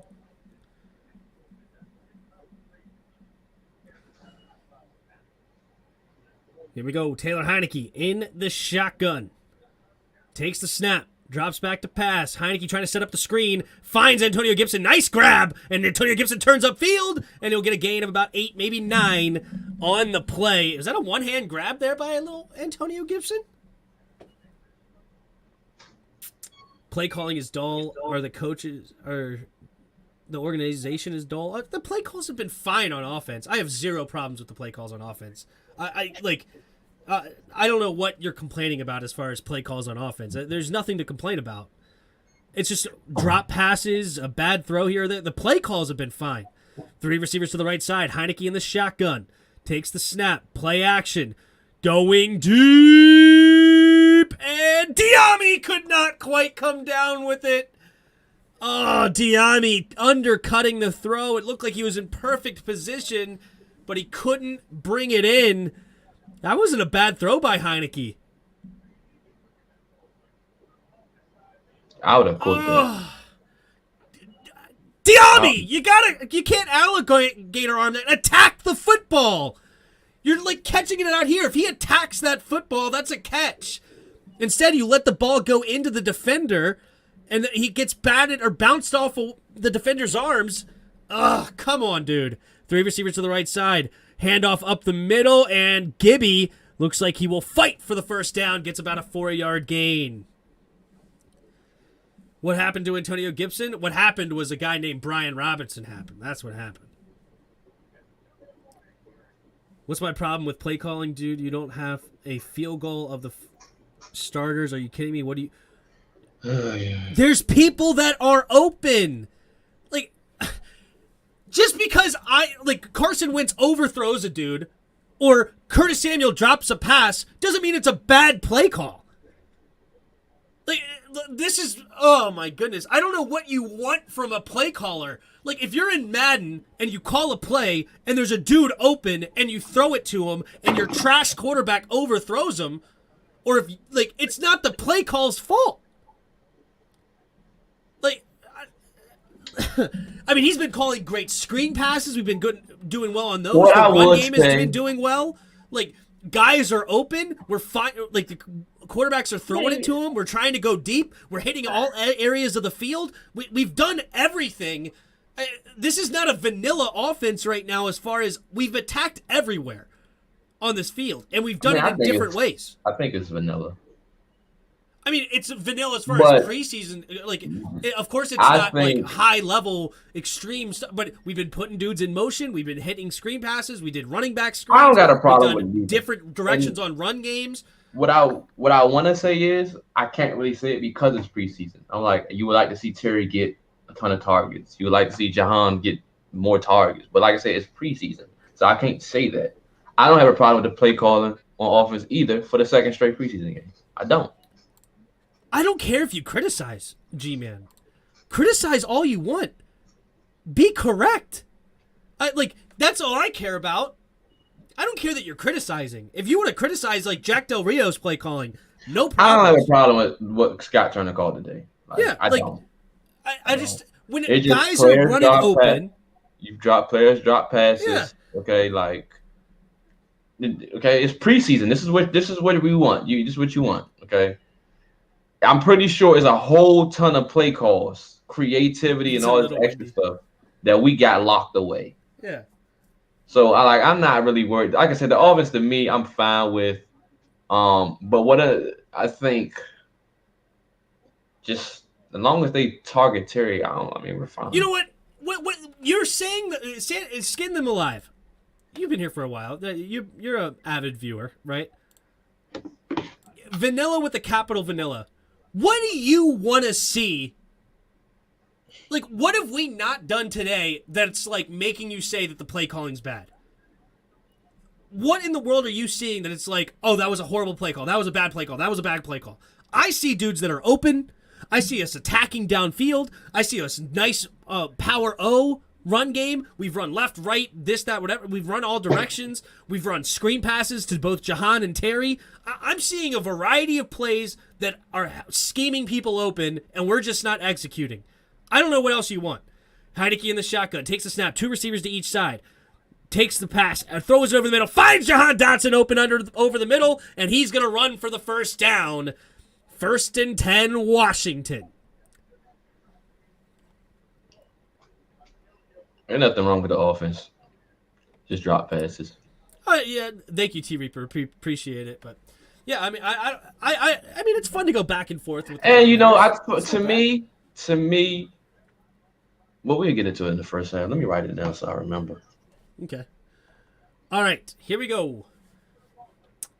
Heineke takes the snap, drops back to pass, throwing it over to the right side, caught by Dyami Brown, and Dyami will get a gain of about 4, maybe 5, depends on the spot. I'm done. There is nothing that will help this team. It's a wrap. Frustrating year again. We've been running your RSO offense all day today. Power O, run game with B-Rob. Taylor throws it over the middle. Caught by Antonio Gibson. He slips a tackle. Still going. Makes another guy miss. And gets tackled by 3 dudes right around the 21-yard line. And Washington knocking on the door here. Can Taylor Heineke score the first touchdown of the day? Gibson. Nice running. See, if you get that guy in space, he's got great abilities. 3 receivers to the right. Heineke takes the snap. Scanning the field. Throws it to the left side. Has a man open. Caught. Antonio Gibson out of the backfield will get a 7-yard gain or so. And it's 58 seconds with the running back going out of bounds. So it'll be 2nd and manageable here. Heineke right now 5 for 6 on the day. 59 yards. Good start for the backup quarterback. Needed to see this too, because after last week he was like 4 for 9, threw a pick, did not look very good, but it looks like he's back in sync today. 2 receivers to each side. Heineke in the shotgun. Takes the snap, drops back, handoff. No, quick throw. Oh! Could not quite get there for Dyami. Trying to go for a one-handed grab. He tried to lead him upfield, but he would have led him right into a hit. Yeah, exactly. Pass interference. Offense. Wow, they're going to call Armani Rogers on a pass interference for blocking too early on a screen pass. I mean, it looked good, though. Shoot. It looked good. You know what? I think Heineke did have to throw it behind the line of scrimmage, which is why the PI got called, since he threw it so far upfield. I think Dyami was in the correct form there. Not a good throw there by Heineke, which forced the penalty to be thrown since he threw it across the line of scrimmage. 2nd and 13. 55 seconds left here in the second quarter. Heineke empty backfield, takes the snap, goes quickly to the left side. Big hit! Oh my gosh! This is why. What did I say? He leads them into hits, just like he just did Dyami. Dyami. No, that wasn't Dyami. That was Cam Sims. No, I said he leads you into hits just like he just did Dyami. Nah, just now, like a play before. What he just did to Dyami. Oh, targeting gets called. Oh, no, it's not a targeting. Sorry, it was hitting the quarterback high. So Heineke gets the penalty. Like, holy moly, Bush just crushed Cam Sims. When you throw that, you got to throw that in his stomach to where he can sit. Whew. Oh my gosh. Did Gibson get hurt? No. Brian Robinson got the start, and he looked good doing it. Yeah, hospital balls. You're right, Roger. Yeah, not a good throw by Heineke, getting his man killed. All right, second quarter, 49 seconds left. It's going to be 1st and 10 from the 12-yard line of Kansas City. Can Washington put the ball in the end zone? Taylor Heineke. 6 for 7 right now. 2 receivers to each side. Heineke takes the snap. Pumping, scans the field, throws it over the middle. Caught by Dax Milne, and it'll be a gain of 3. Man, hurry up to the freaking line. Y'all got 3 timeouts. Use them. No, this is smart. Yeah, the clock's your friend. You don't want to give Kansas City any extra time. Just let it run. You're fine. You got time to run your 2 plays and a field goal if you need it. Heineke takes the snap. Pumping, going to the end zone, and Diami could not quite come down with it. It looks like it was a little bit overthrown by Heineke. Diami could not jump high enough to get a hand on that football. So it'll be 21 seconds left, 3rd and 7. Plenty of time. Plenty of time. Considering you're inside the 10-yard line already, you don't need to waste or use the timeouts, because all you'll be doing there is giving the Chiefs some extra time on the clock to score on their own if you let any time left. All right, here we go. Heineke, bunch formation in the shotgun, takes the snap. Heineke scans the field, going to the end zone. Touchdown! Washington! Cam Sims in the back of the end zone. Perfect throw by Heineke, only where his man could get it, and that is where a 6'5" wide receiver comes in handy, because he threw that thing high, and Cam Sims was the only one able to touch that football. Perfect throw, perfect catch, got both feet in, and Washington scores their first touchdown of the football game. Woo! Good pitch and catch, and here comes Joey Sly. He missed a PAT last week and made one. The snap, the hold, the kick is up, and this one is good. And Washington gets their first touchdown of the game, and you know what time it is. Fire up the band!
There's a TD.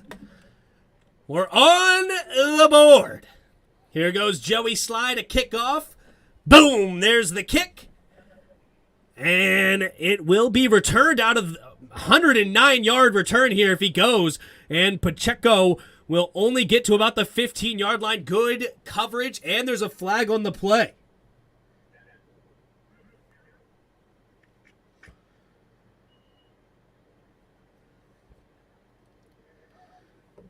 Whoop, whoop, whoop, whoop, whoop, whoop, whoop, whoop. What's up, everybody? Feeling good yet? Feeling good? Game 70 some yeah. One of the best of all time. No doubt. The return.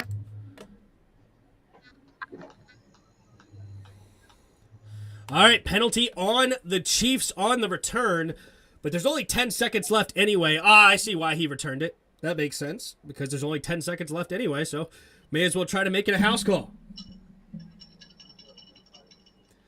Roger Arthur, my favorite party to the show. Good. I'm glad you like it.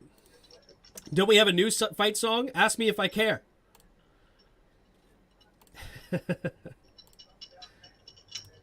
Our first string plays like everyone else, second string, and it's the coaching. Defense, it's the coaching for sure. Offensively, I completely disagree. It's the coaching, because we've been looking actually pretty solid on offense, I must say. I mean, 14 for 19 for completions to attempt, 136 yards and a touchdown. 10 carries, 34 yards is not great, but mostly it's because B-Rob's been running a lot of like 2nd and 1s or 3rd and 1s. He's getting the first down, but that's going to hurt your yards per carry because it obviously loaded box. You're just trying to get 2 yards. So before he was running those short yardage situations, he was averaging like 4.8 yards a carry. So honestly, I like what's going on here. What up, bot? Tim Sports Talk. Why only this one score, Tim? I'm here late. Passing and rushing stats don't look bad. Did our bad plays happen all on third downs? And do you care about the new fight song? Don't care at all about the new fight song. We will be singing Hail to the Redskins on this channel. But as far as why have we only scored one touchdown, it's exactly what you said. We've had 2 drop passes on third downs, killing 2 of our drives. And then we had a sack on third down to end a drive on the third one for Carson Wentz. But we went deep to Curtis Samuel on 1 third down. It was 3rd and 6, and he could not quite come down with it. And then we also went to Curtis Samuel again on 3rd and 4 over the middle on a short play, and Nick Bolton got a hand in there and batted it away. So just bad timing, right? And then meanwhile, the Chiefs have 2 touchdowns because they've completed every pass on third down except for one, which ended up being a bogus PI call, which gave them a second chance on 3rd and 10 because there was also a holding penalty, so offsetting penalties, but they ended up completing it on the next one. But that is what it is. What up, B Nizzle? You know, I didn't think I'd say this to you guys, but I got to be honest with you. Both don't know what you're talking about, both of you. Well, I don't know. anyway, I don't know. We got halftime, but I don't know where you think I'm wrong. well, let's go here. Okay. So what I've seen from the first half, let's start with the offense. Okay. Mm-hmm. The offensive line, to me, played well.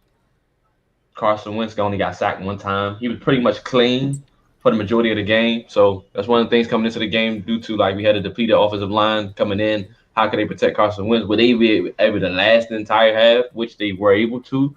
So that I like. The offense, the play calling was fine. I had no problem with the play calling at all whatsoever. Guys dropped passes. Like I say, I can't say you want Terry to get more targets. I can't do that because it's preseason. I'm sure Terry's going to get 1 million targets when regular season rolls around. Okay. I had no problem with the offense whatsoever. Defensively, the packages are horrible. Different looks are terrible. The personnel is horrible. I mean, the whole 9 yards on defensively is just trash. Like, they can't do anything. The D-line, I will say, they're working together as a unit. They're not pushing. The edges are not pushing around the pocket. They're trying to collapse the pocket. I'll give them that. But they're not getting enough push, to me, primarily because of the back end. And we don't have good safeties. We don't. Derek Forrest, Percy Butler, Bobby McCain. That's not going to get the job done. You can't run a 2 linebacker set because you leave the middle of the field wide open and you put your linebackers on an island. Jack Del Rio, this is a terrible game. Cam got beat on the play. But that shouldn't have even been that play because up until that point, the defense actually was playing well and they got that stupid bogus PI call. If they don't do that pass interference, we off the field and the score is probably 7-7. So we look at this game totally different. Okay. At the end of the day, I like what I see from Kendall Fuller, but you're going up against Sky Moore.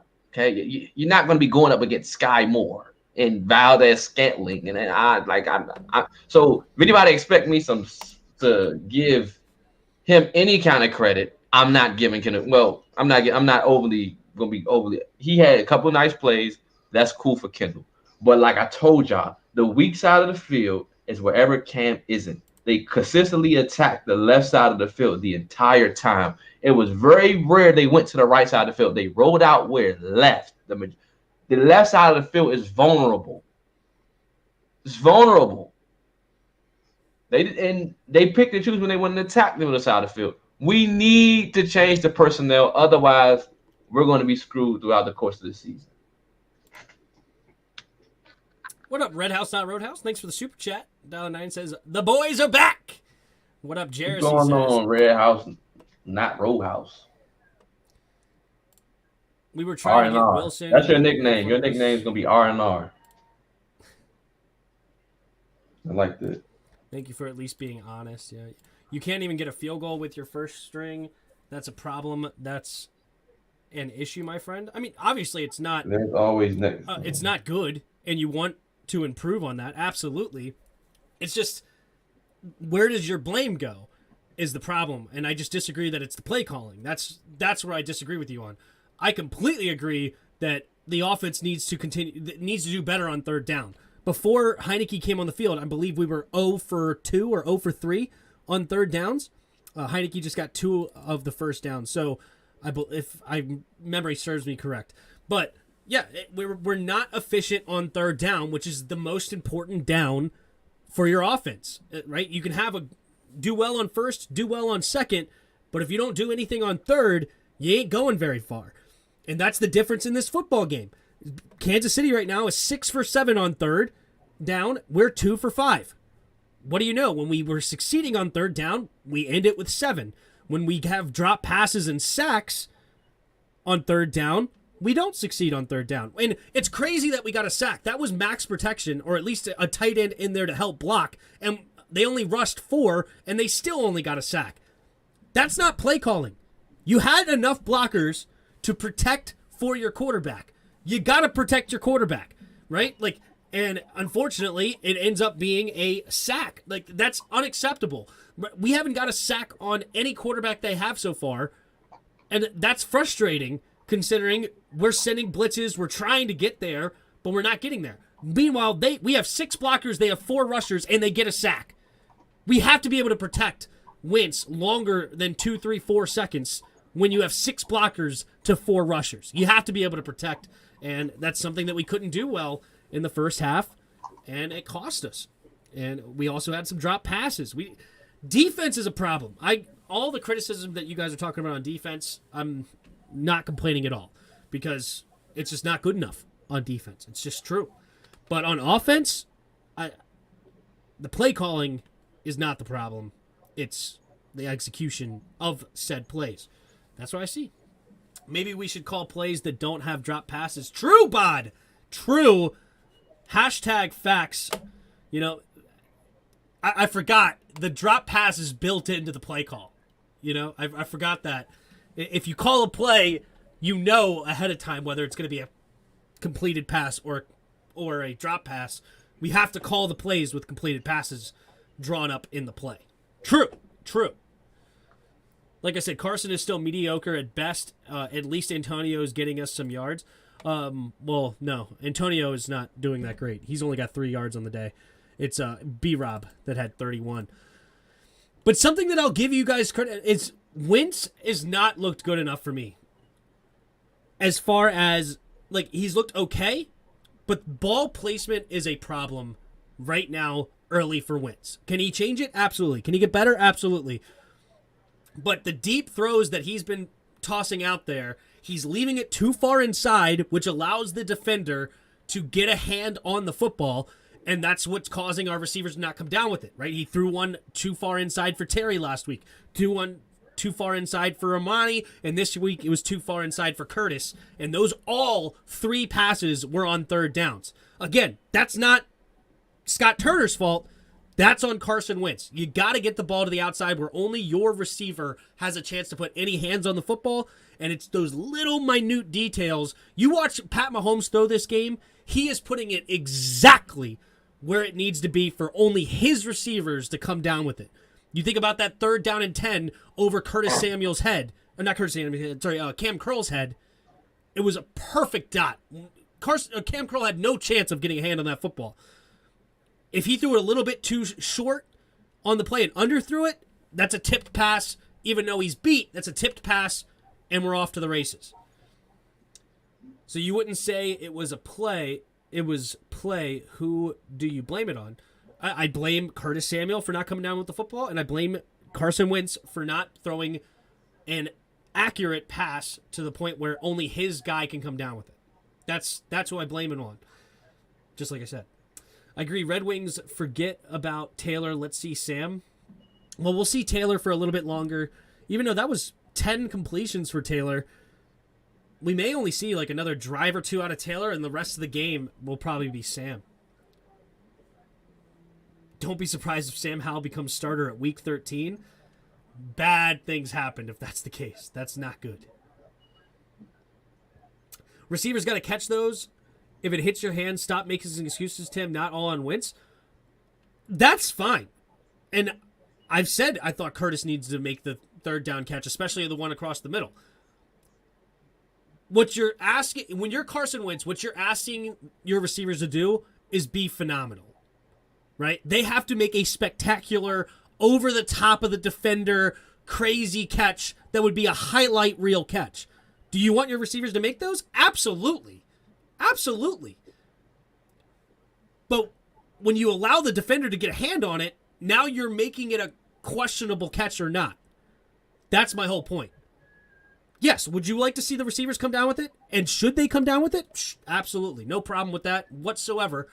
It's just those would be spectacular catches instead of putting it where only your guy can catch it. That's my criticism. I had no problem with what Wentz did today. I just don't. Catch the ball. Wentz to me has looked fine. Once the real games roll around and Terry McLaurin gets targeted a trillion times, everybody would just shut up.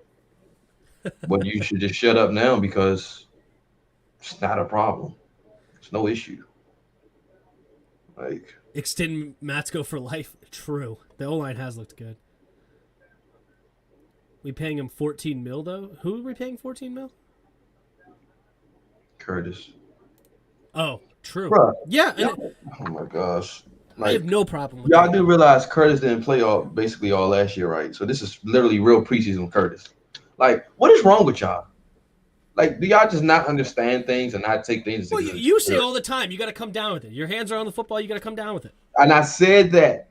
And that's what they're talking about. They're making Okay, the same that's criticism fine. And I as you. said that already. But my point is that this is also still Curtis preseason. This is also still Curtis' first time really playing football in like a year. That's fine. And the play calling was fine. Like, the offense is the dead last thing of our problems. The defense is the biggest. Coaching is the second. Yep. Carson looked fine to me. I mean, that's fine. Like, if you guys don't see what I'm seeing, I don't care. That's fine. You guys can just completely disagree with me on the ball inside, even though it's clear that the defenders are getting hands in there, just like I said they are. But I mean, I can't convince you otherwise if you're just going to deny that the ball's thrown inside, allowing the defender to get a hand on it. I mean, if that's how it is, that's how it is. But here's Joey Sly Both your on hands the touch the kick. ball. Catch that crap. I ain't putting it on it. And it's a touchback. Me as a receiver, if it touched both my hands, it's not the quarterback's fault. If I drop it, it touched both my hands. Catch, pull in. Simple. Yep. And the It's my defender's fault. hands right in between. Here we go. Bouchel in the shotgun. 3 receivers to his right. Rolling to his right immediately. Takes a snap. Going deep. Caught.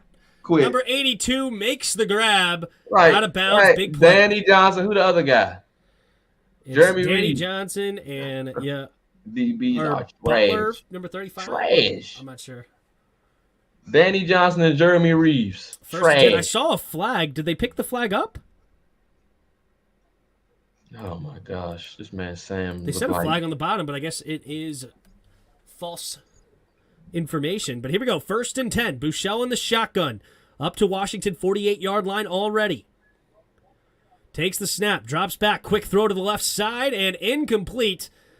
Number 34 in coverage. Is that Corn Elder? Is Corn Elder number 34? No, it's Christian Holmes, the rookie out of Oklahoma State. Corn Elder's 26. Christian Holmes has been having a good training camp, I've been hearing. That's good news. 7th round pick. Trash preseason. You blew your nose with it. 3 receivers to the left side. Bouchel in the shotgun. Takes the snap. Here comes a blitz. Steps up into the pocket. Wide open hole. And they're going to call a flag? Targana. Did he even touch him? Targana. It looked like he jumped over him. And that was a late slide by Buechele, but they're going to call a flag on there. I got to see the replay. Did he hit him in the head? Maybe he hit him in the head with the forearm. Looked like he jumped over top of him, though. But, man, that was a late slide. Let's see. Oh, never mind. Okay. Definitely got a piece of him. Fake news on my part for sure. He smashed him into the ground. He shouldn't be at Tough free call. safety. Should be down in the box. That's where he's good at. Here we go. Buechele in the shotgun. 2 receivers to each side. Buechele takes the snap. Play action. Quick throw to the right side. Batted up in the air. And where did the ball end up? But Obata, F.A. Obata got a hand on that one. Good defense there. And that'll be 2nd and 10. Was it close to a interception? Mathis. Oh, Mathis! You gotta... Oh, wait, maybe it was a little bit farther. The camera angle. It looked like Mathis was right underneath it from the camera angle, but I think it was actually one of those optical illusions. Couldn't quite get there. All right. 2nd and 10 at the 25-yard line. 2 receivers to each side. Tight end in motion. Takes the snap. Drops back. Quick throw to the right side. Caught by the running back and pushed out of bounds after a gain of about 4. It was number 2, Jones, on the catch. Who's Jones? Jones. Oh, it's Ronald Jones. Ronald Jones is number 2, the running back they acquired out of Tampa Bay. Former 2nd-round pick. I believe out of USC, if I remember correctly. 3rd and 7. Buechele in the shotgun. Jones motions back into the backfield. 3 receivers to the left. Buechele takes the snap, drops back, steps up into the pocket, has a lane, and he does get a gain. It looks like Casey Toohill makes the tackle after a gain of about 3. Buechele thought he saw big daylight, but Toohill comes across the line and does make the tackle.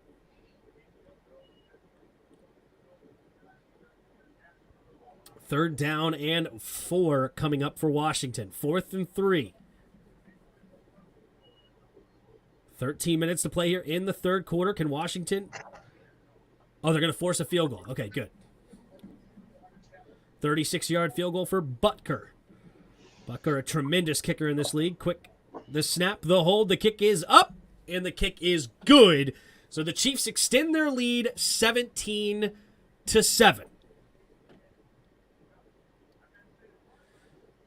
The defense is bad. Also, just want to see Sam. Defense ain't looking good. That's a fact. That is a fact. 107 of y'all in here. Subscribe to the channel. Sub to the channels. 107. Sub to the channel. Hit the subscribe button.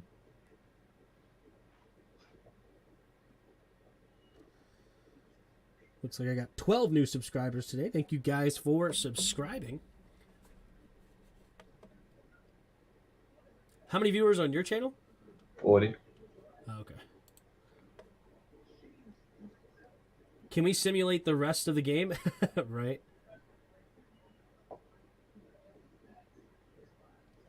Wait for Stephen Parker to get in and tear it up. We'll see. And Buttkiss is good. Yeah, Butker is an awesome kicker. Harrison Butker. He's got a booming leg.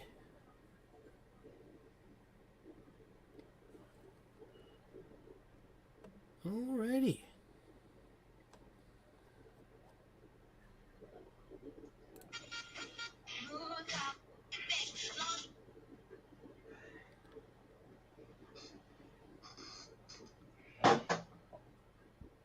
Put Sam in there. We'll see. I think we're probably going to see one more drive of Heineke. One more drive of Heineke before we see Sam, I would guess. So depressing, no hope at all. All I can do is shake my head. Really enjoyed this channel. This is a wonderful, wonderful place to listen to a game. You all do a great job. Thanks, T-Reaper. Appreciate it, man. If you guys want to support the channels, you can become a member of the channel by hitting the join button next to the subscription button. And you can pay 99 cents a month to get your skin in the game. There's some channel emojis and channel badges that you can get. to become a member of the channel. It's just 99 cents a month, and you can help out me grow and help support the channel that way.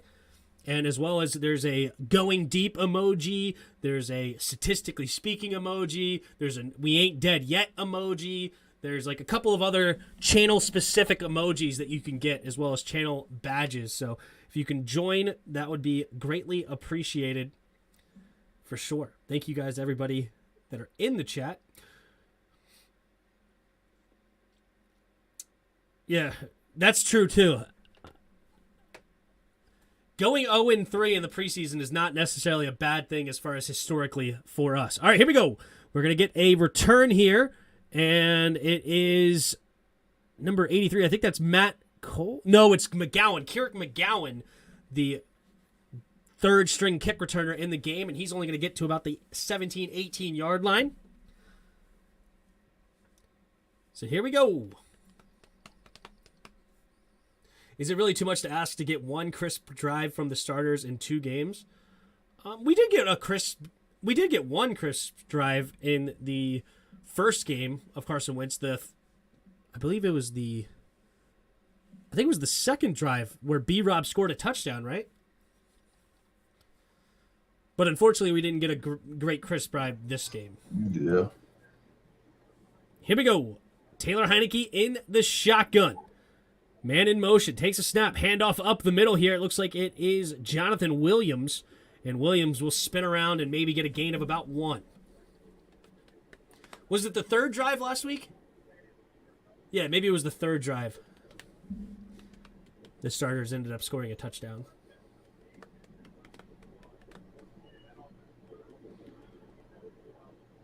Oh, the second drive was the Gibby fumble. That's true. Here we go, 2nd and 9. Heineke in the shotgun. 2 receivers to each side. Williams in the backfield with him. 4 down linemen for the Chiefs. They might be showing blitz here. Takes the snap. There is a blitz coming. Heineke, quick throw to the right side. Caught by De'Ami Brown. And he'll get a gain of about 5 on the play. So it'll be 3rd and 4 coming up for Washington.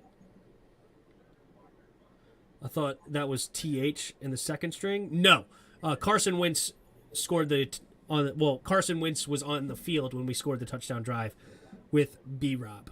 That was his final drive.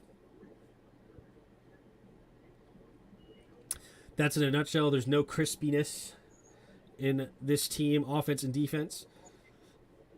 There isn't. Heineke, empty backfield set. 3rd and 4 at our own 24. 3 receivers to the left, takes the snap. Heineke stays in the pocket, going deep, and De'Ami Brown could not find the football. He wanted a flag, does not get it, and that'll bring up 4th and 4.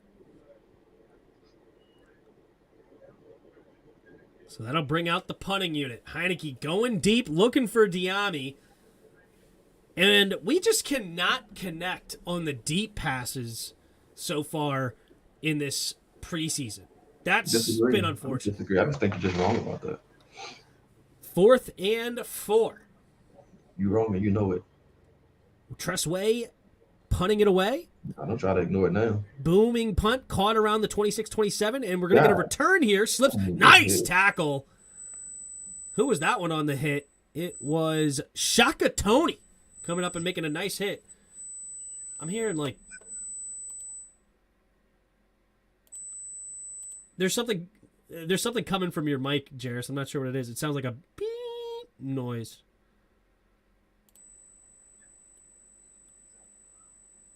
That's weird. When I mute you, I don't hear it, so it's definitely coming from your mic.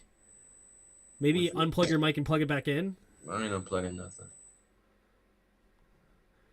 Tim is right. Actually, deep passes have been absolute dog crap. Yeah, we haven't connected on one deep. Like, we've caught over the middle with, like, the intermediate routes, like 15 to 18 yards. But the deep routes, especially on the outside, we just have not been able to connect. Oh, Jairus rolled out. I got it. Trying to fix it. Thanks, man. I don't hear it now, so hopefully it stays away. What's up, DRG? How's it been looking? It's been looking meh. Trash. It's been looking meh. Defense has been really bad, honestly. It's just not good. And then offensively, we just can't quite get it together on third downs. Like, we have put some good drives together. I mean, we have 176 yards of total offense, which if we compare that, it's not as good as the 231 for the Chiefs, but we've got 12 first downs to their 13 first downs. Like, we've moved the ball actually pretty well. It's just we get to around like midfield or so, and then we just fail on third down. So that's been the big storyline, I guess, so far is third down. We have not been efficient whatsoever. It sucks.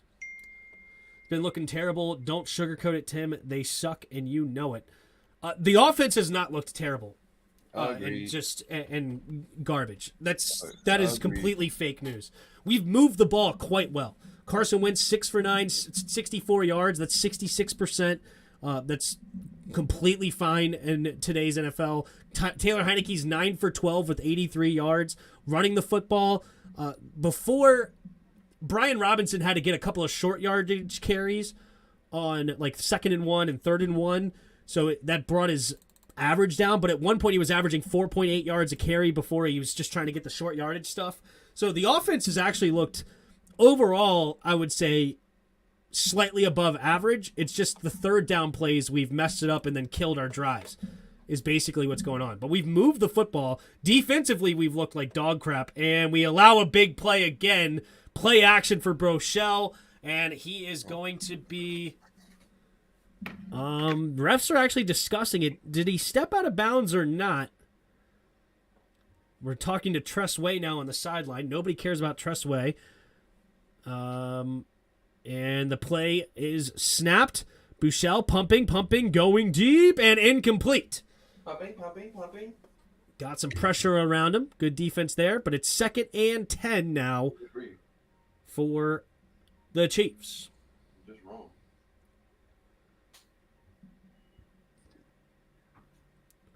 Tim thinks he knows it all. He's a know-it-all. I do actually. It's a gift and a curse. I know everything that there is to know. Even my chair. Just ask me. My chair is debating you right now. Just punishing you. Ronald Jones motions into the backfield. Bouchel in the shotgun. 3 receivers bunched to the left.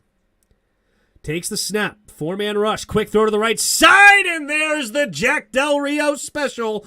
2nd and 10. We're playing 10 yards off. And what do you know? It's a 10-yard play. And it looks like it's a first down, but there is a flag on the play. We'll see who it's on. But that is my least favorite thing about Jack Del Rio's defense by a long mile. Playing 10 yards off the ball is unbelievably frustrating. And he does it all the time. All the time. And then he tells his corners to back up. So they're playing 10 yards off, and then their first step is to back up. It's easy pitch and catch. We've seen it like 14 times today. Not literally, but seriously, we've seen it at least 4 or 5 times where the defense or the offense for Kansas City immediately goes to a quick play when we're playing so far off. It's unbelievable. Here we go. Bouchel in the shotgun. 1st and 10. Player in motion from left to right. 2 receivers each side. Takes the snap. 4-man rush. Throws it deep and oh my goodness.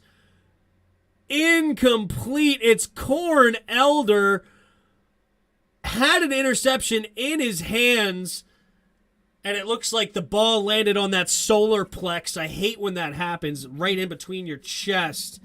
But that should have been an easy interception. And instead, Corn Elder drops the touchdown. Or, sorry, the interception. Should have been an interception and a touchback. But instead, it's 3rd down and 10 now for the Chiefs. Well, Tim, how can you expect us to stop Bouchel? That man is just unstoppable. True!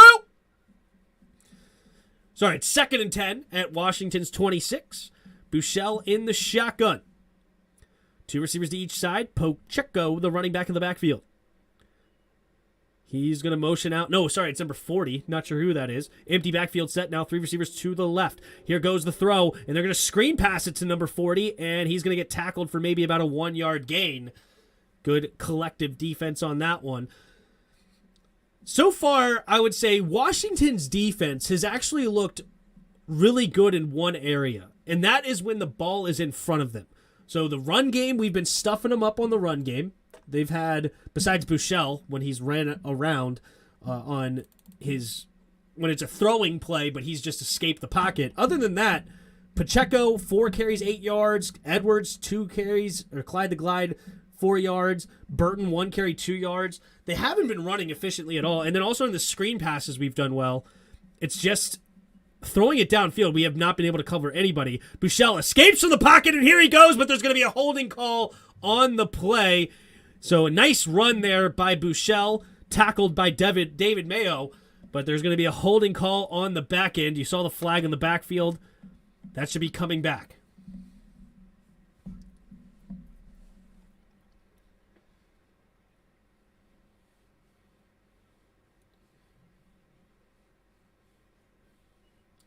Well, how else are we going to give up yards, Tim? Let's see Sam Howell. Well, we could give up a bunch of rushing yards, and we could, or the screen passes. It seems like when the ball is in front of them, they're able to come up, square up, and make a tackle. But in coverage, we've just looked horrific. 3 receivers to the left. Buechele in the shotgun. Takes the snap on 3rd and 19, scanning the field, and he's trying to escape the pressure. He does, now throws it downfield, and nobody home. Incomplete. And that will bring up 4th and 19. 4th and 19. And it should be within field goal range for a guy like one Harrison Butker. Probably in the low 50s, if I were to guess.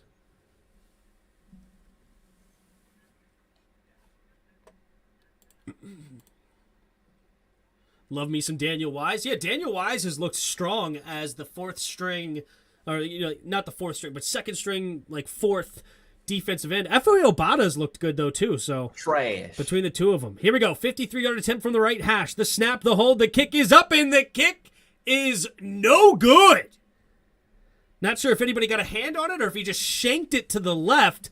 Either way, Washington's going to have tremendous field position here. Here we go. All right. Are we going to see Sam Howell, or is it Heineke for another drive? I think it's probably still going to be Heineke with 8:46 to go here. I just disagree with you. You're just wrong. That's just the truth of it. Sitting over there sipping on your water like you know everything. You know, I was only wrong when I thought I was wrong. That was the only time I was ever wrong. The only couple coming back in this game is number 14. Number 14, eh? Number 14, eh? If Howell comes out, the fans will go nuts. That's right, Bod. What up, Bod?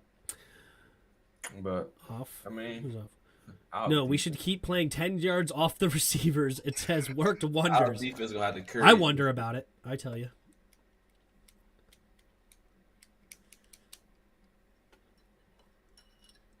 Get rid of Jack. He's like that girlfriend you can't trust. I'm so sad about Jack too, because I loved the initial hiring of him. Bro. But the last 2 seasons, or last year and then going into this year, it's just not looked good, man. It's just not looked good. I'm gonna go cry into my Ryan Kerrigan jersey.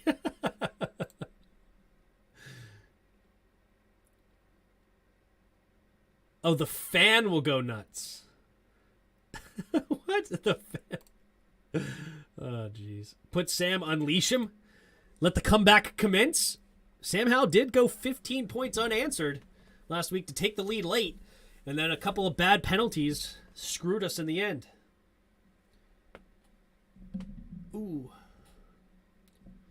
Popping both my ankles. Nice.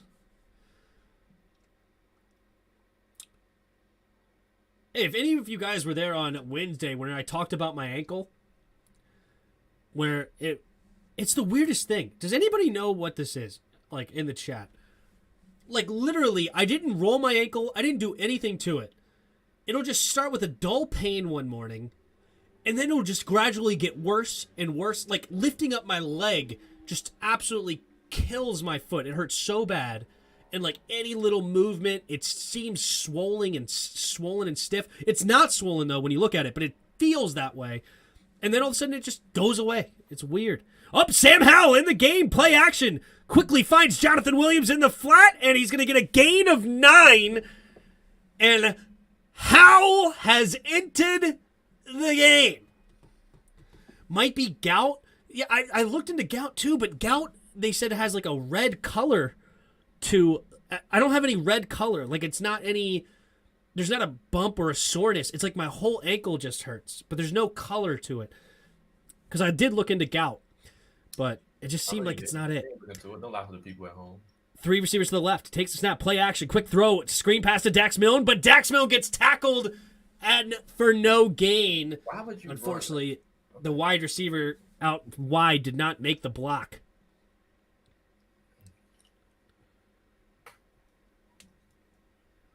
You're not young anymore? That could be it too. Zinc and magnesium? Maybe that'll do it. I don't know. It went away already. But this has happened now twice in the last 6 months. It's weird. Here we go. Handoff up the middle on 3rd and 1, and they're going to give it to him. It was, I think, Bonifan coming up and making the first down on the carry. So that'll move the chains for Washington. If you got a couch, I would rest on the couch and elevate it. It helps a lot. Yeah, it's weird. It's like there's nothing. I don't know.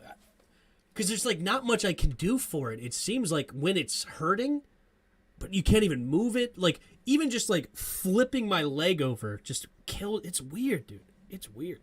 But I'll try that next time. But now I'm good. I can hop up on one ankle or, on my left foot and I'm all good. Now it's the weirdest thing.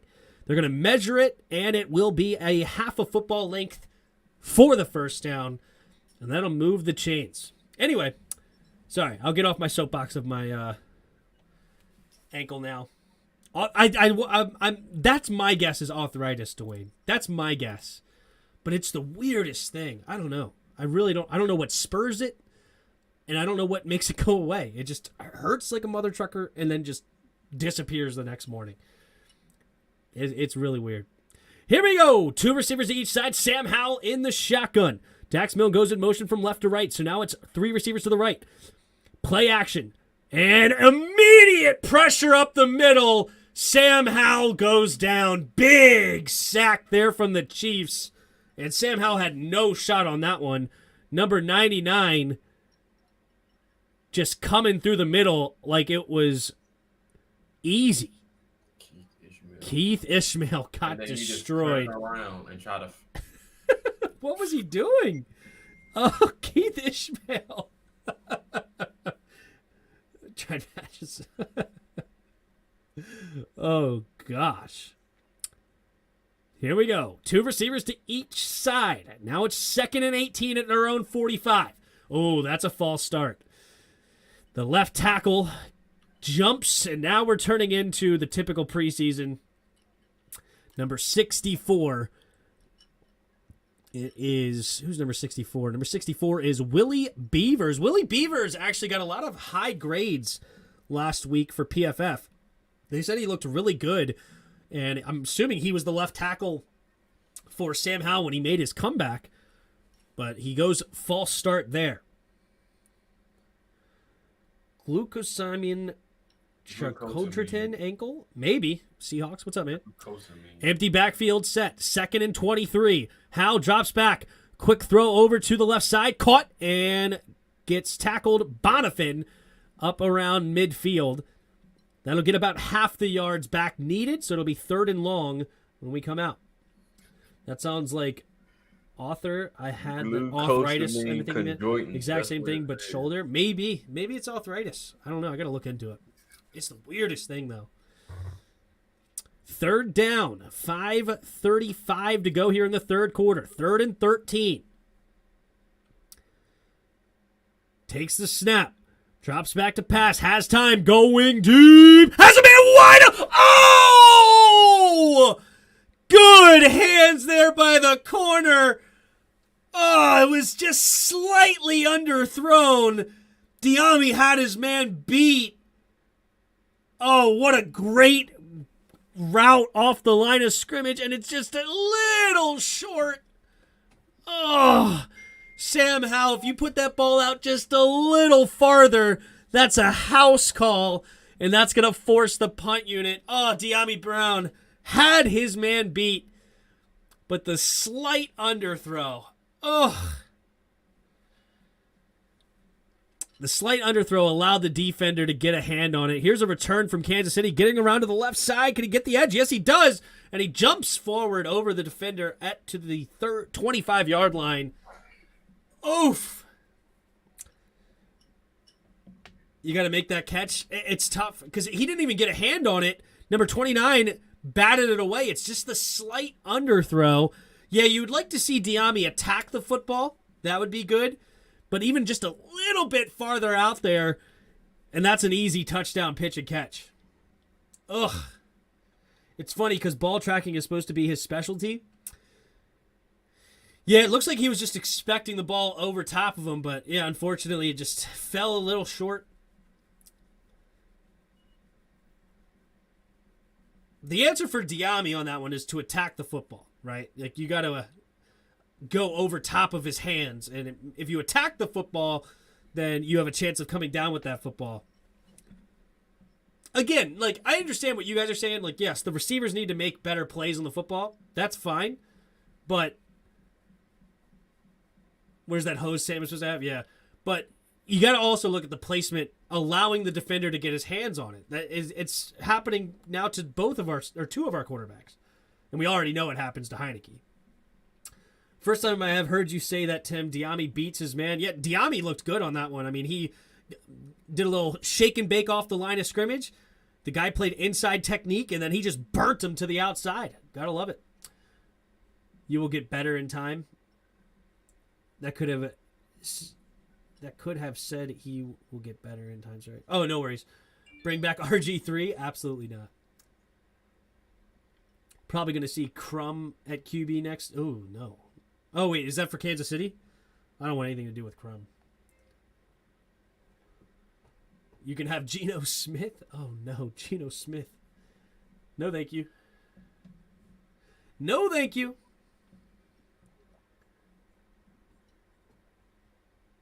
It's starting to look like Adam Rank is right. What did Adam Rank say? I don't remember. And I don't even know who... Should I know who Adam Rank is? No, it's not important. He's irrelevant. I don't know who he is. Is he a famous person or is he a commenter? Commenter. If you don't know, then that tells you all you need to know. Okay. That's cool.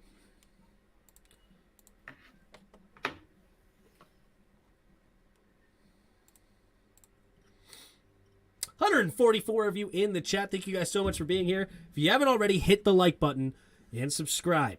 Here we go. We're going to get, I think it's still Bouchel. Bouchel with the play action. Quick throw to the left side. And it will be a gain of 8. Because guess what? Christian Holmes playing 10 yards off the football. What a shocker. There's a flag on the play, though. Let's take a look at what the flag is.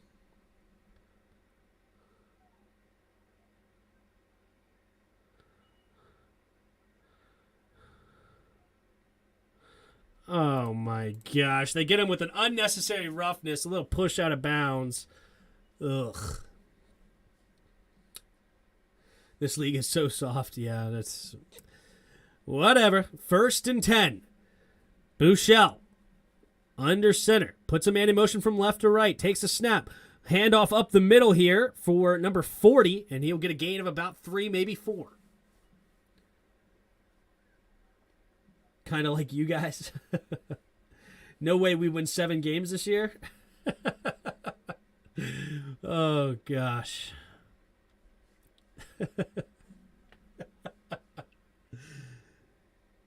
Aren't the Rams 0-2 this year in the preseason? No way they win anything this year. All right. Aren't the Bears 2-0? Hold up. Run play to the left here for number 40. He will get a gain of nothing. Everybody's tripping. It's only preseason. We're only going to win 7 games. We'll see. So disappointing. Team looks like trash as usual. At least something's consistent. Holmes is like a Tempur-Pedic. All that cushion too expensive. Here we go. 3rd and 7. Can the defense get off the field? Bouchel in the shotgun. 3 receivers to the right. 1 man in the backfield with him. At their own 47. Bouchel takes the snap. 4-man rush. And great sack! Shaka Tony uses that tremendous speed rush to get around the left tackle. And Shaka Tony will get a nice sack on that one. Just absolutely destroyed number 74. Oh, he had no hope on that one. Hit the blind side. Great play. Nearly poked it away. Ball was bobbling, but could not come away with the sack fumble, but does get the sack, forcing a punt. I called 13-4 sticking to it. I love it. Carson came, Carson wins. What up, iShot? That's funny. Here we go. The punt to Washington will be fair, caught right around the 20.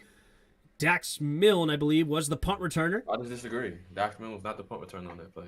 Actually, I think you're right. It might have been Alex Erickson. Yeah, you're wrong. Yet again. I thought they already put in Dax Milne. I guess they went back to Alex. Whatever. Whose ball won? It is Washington ball now. Down by 10 with 2:31 to go here in the third quarter. We ain't dead yet. Here we go. Sam the Goat Howell had 2 touchdowns last week and a 2-point conversion. Can he make another comeback? 2 receivers to each side. Takes the snap. Hand off to Jonathan Williams to the left side. He cuts it up the middle. Jonathan Williams still going. Fighting for extra yards. We'll get a gain of about 3.5. Nice running by Jonathan Williams. And here we go. Dull play call as usual. Yes. Roger, you just like to complain. The only thing you complain about is the defense. Literally nothing else. And the coach. Roger Smith says, "Yeah, Ron isn't going to wave a magic wand." Is the only thing you can complain about. Didn't we literally do that? We just waved a magic wand and started winning last year on a 4-game win streak. 2 receivers to each side. Takes the snap. Hand off to the right side. Hands off up the middle. Jonathan Williams with a nice burst through the middle. And he'll get a gain of 8. And that'll move the chains. Need Washington to win for my parlay. Watching the stream from Detroit. Go Lions, go. Commanders. What's up, Cal? Thanks, man, for stopping on through. Make sure you subscribe if you haven't already. Here we go. 17 to 7. It'll be 1st and 10 for Washington at their own 31-yard line. Sam Howell in the shotgun. 3 receivers to the left, and now the tight end goes in motion to the right. Sam Howell takes a snap. Here comes a blitz. Handoff, though. Trying to get around to the outside. Cuts it up the middle. Nice running by Jonathan Williams, but it's going to be called back for holding. And that will bring up 1st and 20 after the holding call. Holding number 67 on the call. Who's number 67 for us? Number 67 is Aaron Montero. Not familiar with this guy at all. 25 years old, 6'7", 320 pounds. Like the size. But you can't get... Wait, he didn't hold at all. That was a terrible call if they call him Montero. Whatever.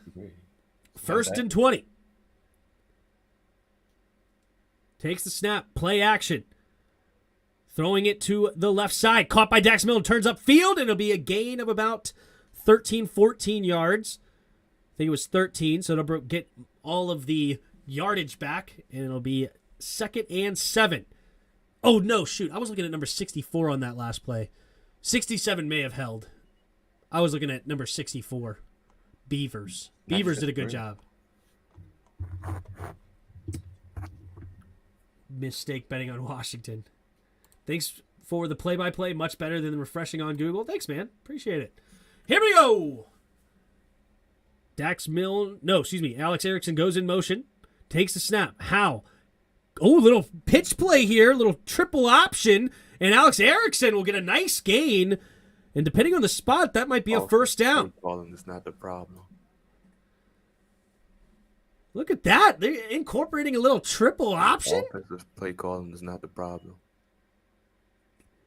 It's Sam Howell. Nice pitch. It's not the problem. Nope, that was a good play. How was that for Vanilla? All right, the clock continued to run, so that'll be the final play of the third quarter. Chiefs 17, Commanders 7. Oh my gosh. Is Washington going to come back and win this game? I'm not even going to read that comment or give that any kind of credence. It's just stupid. I'm not sure which comment you're talking about.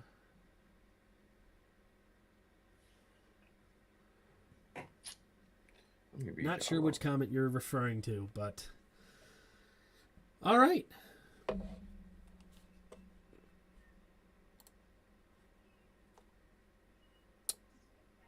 Washington. I wonder if all the Chiefs fans were saying, "Oh, we're going to lose," when they lost to the Bears last week. So let me read y'all off something just to shut y'all up. Y'all really irritating me. In 2 preseason games, 3 quarters of work, Carson Wentz has gone 16 of 22, which is 72%. 138 yards, no touchdowns, no interceptions. Why are y'all bashing Carson Wentz? I don't get it. Well, you know my criticism of Wentz right now, but overall, I think he's okay. Your criticism is really of 3 throws that he's had in the combined of the 2 preseason games.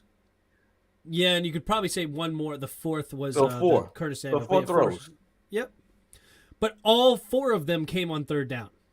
That's fine. It's 4 throws. That's fine, but I'm just saying all 4 have come on third down. 2 in each game. I don't have a problem with Carson Wentz as far as I'm glad he's here. I wanted him, and I'm fine with it. It's something you work on. Fine. Like everybody should be encouraged. The defense is so trash, and the offense it can be so great.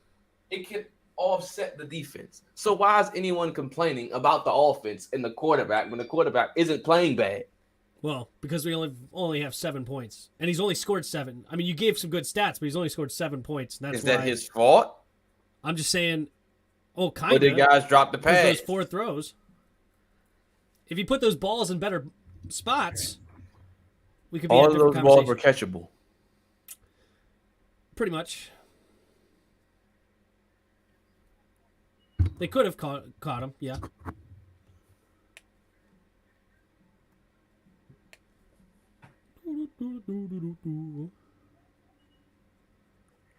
Anybody who bashes Carson Wentz, you can just shut up and kick rocks as far as I'm concerned. Y'all some crybabies and y'all whine like sissies.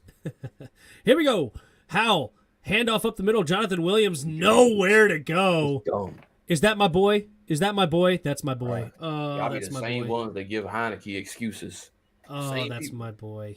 Heineke's trash, by the way. Because I know y'all his supporters. He's trash, and he's on the bench. Get used to it. Oh, that's my boy. That's my boy. I love me some... Love me from Leo Chenal. Ugh! Why didn't we go get Leo Chenal? Okay, I'm off my soapbox. Here we go. Sam Howell in the shotgun. 3 receivers to the left. Jonathan Williams in the backfield with him. 2nd and 10 at their own 41. Quick swing pass and not on the same page with Mr. 1, Jonathan Williams, and it's incomplete. Where's Mark and Michelle? Yeah, I haven't seen anything of Mark and Michelle. I guess he's not going to make this team.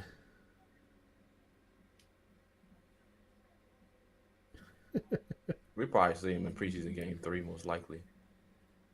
Here we go. 2 receivers to each side, bunch formation. Sam Howell in the shotgun, 3rd and 10. Drops back to pass. Sam Howell throwing it, and it was tipped at the line. He had a man wide open, Kirk McGowan, who had room to run. If he would have completed that pass, it could have been a first down, but instead tipped away and incomplete. That will bring up 4th down. Tough. It is the play calling, as I said. We should just call plays that have completions only. No reason to not call complete passes. True. Yeah, funny. And Tressway in to punt it away. There's the kick. And nice punt. Kicked all the way to the 10. And slips a tackle, but no, there's the team. Bonifant end up slowing him down enough for the rest of them to come and make the tackle, and it'll be starting this drive right around the 12. 16 out of 22 is about as good as it gets. Yeah, I mean, that's good, except on third down, he's probably like 2 of 8. Most prolific, what about our $28 million? I'm not going to completely cry about the preseason. I criticized what I criticized. I said what he had to work on. I'm not saying that he was perfect by any means, but overall, Carson Wentz has been efficient. He's made correct decisions. It's just a slight ball placement, giving your receivers a little bit better chance to come down with the catch, and it's a different ball game. We need yards from completions, not just completions. I mean, what'd you say? Out of 22 yards, he has 130, or 22 completions, he has 130 something yards.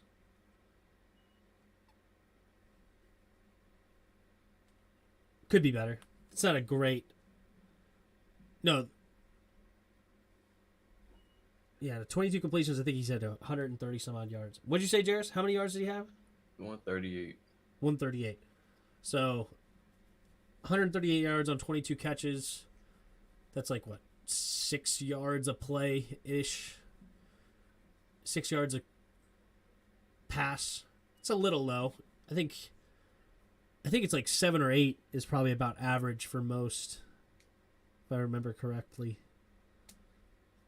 But it's the deep throw. We haven't connected on many deep throws.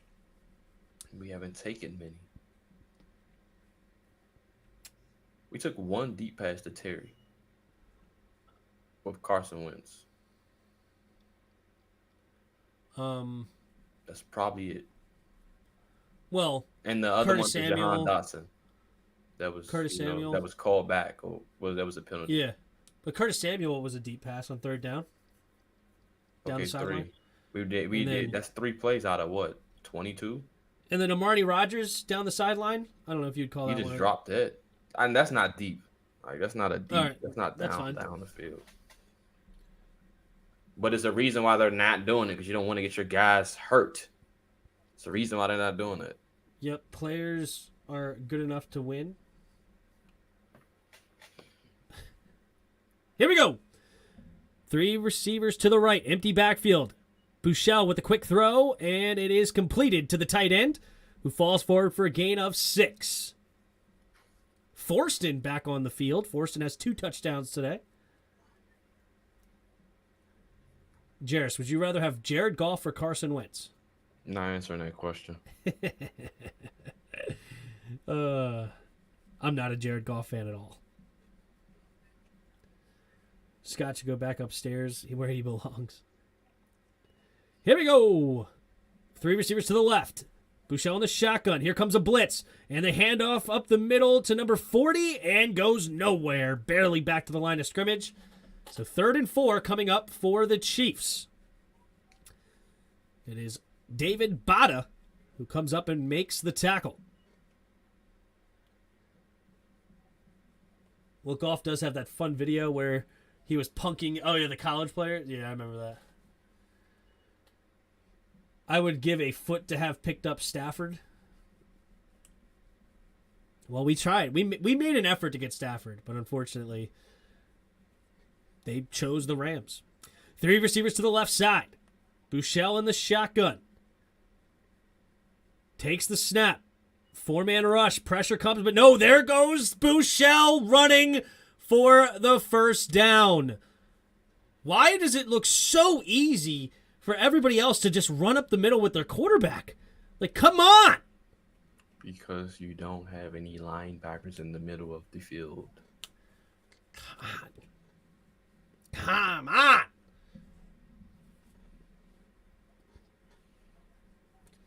We had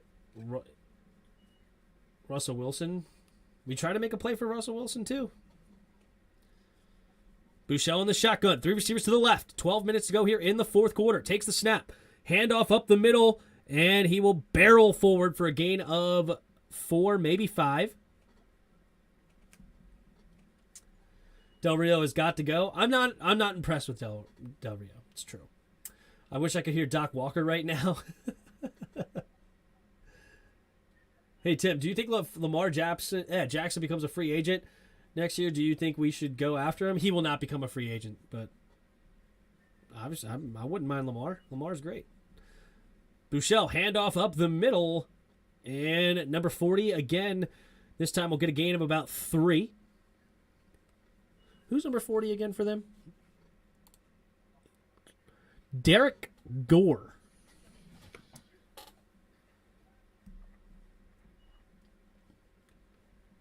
You just have to suffer a real bad season. Come on, it's at least 12th grade defense. Lamar would be expensive as heck. Yes, true. And you know I don't like to pay one guy a bunch of money. Here we go. Bouchel in the shotgun. 2 tight ends to the left. Takes the snap, rolling to his right. Quick throw to the right side, and it is incomplete. Number 38 on the coverage. Number 38 for the defense is Josh Drayden, a rookie undrafted free agent out of California, coming up and making a nice play. All right, Townsend, the punter for Kansas City, will be coming out, punting it away to Alex Erickson. Tim, you think the Commanders are going to tank this year? No. Townsend. There's the punt. And bounces in a weird way. And nice Kansas City bounce. And out of bounds at around the 7-yard line. Perfect punt by Townsend. Great bounce. I mean, that thing bounced around like the 24-yard line and bounced all the way to the 7. Whew. Fortunate bounce. Great punt. And that's going to be tough field position here for Sam Howell and the offense. But no, I mean, we're in a very interesting spot. We're in a very, very interesting spot. And considering we've won 7 games the last 2 years with what we've had, which is Taylor Heineke playing a bunch of games, and horrible quarterback play, and injuries, offensive line where we'll be at like the 5th string center sometimes the last 2 years.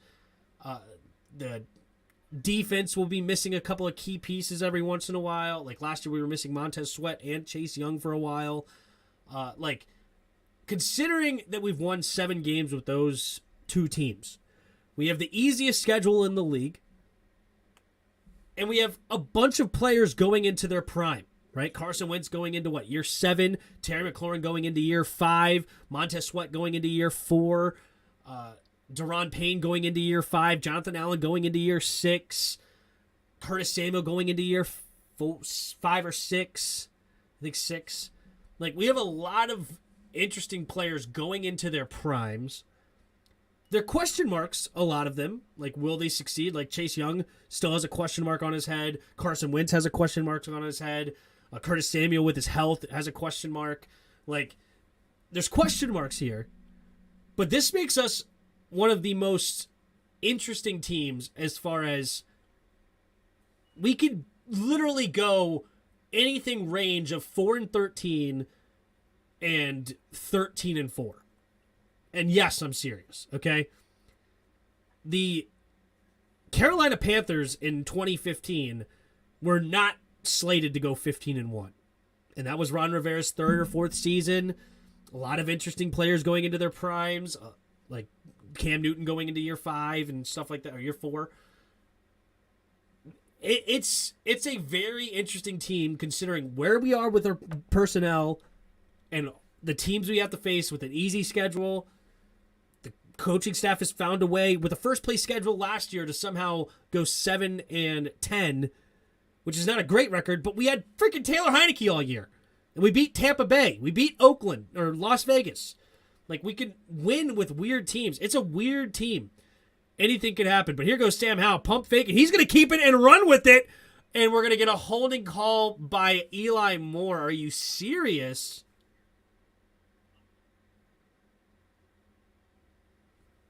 I mean, how are you already holding?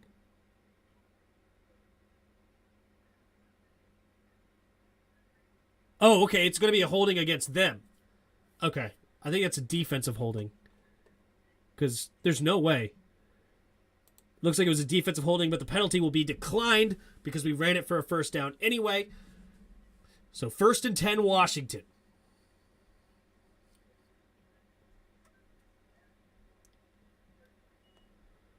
Three receivers bunched to the right. Takes a snap. Play action. Rolling. And Sam Howell will get a gain of 2 with running the football. Carson Wentz is already well past his prime, given that he is a cancer. I mean, he's literally 29 years old. I don't even know why you entertaining it. Like, hello? Like, I'm not even reading it. I don't even know what entertaining stupidity. Because these are the same people that's going to go over to Louis T's stream. He's going to reiterate the same sentiments that we just did. And then they're just going to adopt that. Then they're going to switch and change up. That's just how they are. That's why I'm not paying them any attention.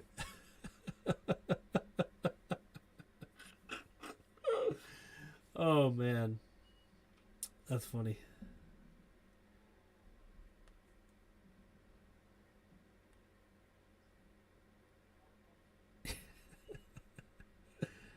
I think the Commanders should have to say they are reestablished in 2022. That's funny. I know that everybody likes to talk about how hated Carson Wentz was, but all I know is Jonathan Taylor and Darius Leonard, the 2 best players on the Colts, were absolutely ticked off that Carson was traded. They were not happy when Carson Wentz was moved. So, and they both came out publicly and said they were not happy about it. So you can go with the theory that the locker room just hates him. If you want to, that's fine. But I think that's a lot of media spin right now, is what I think.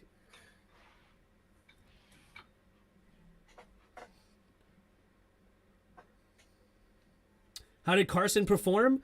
Carson went 6 for 9, 64 yards, and he was okay, not efficient on 3rd down, but overall, he played okay, I would say, like right around average. Nice throw by Sam Howell, deep down field, finding Eli Wolf, the undrafted rookie out of Georgia. Nice pitch and catch there, and that'll be a first down, move the chains.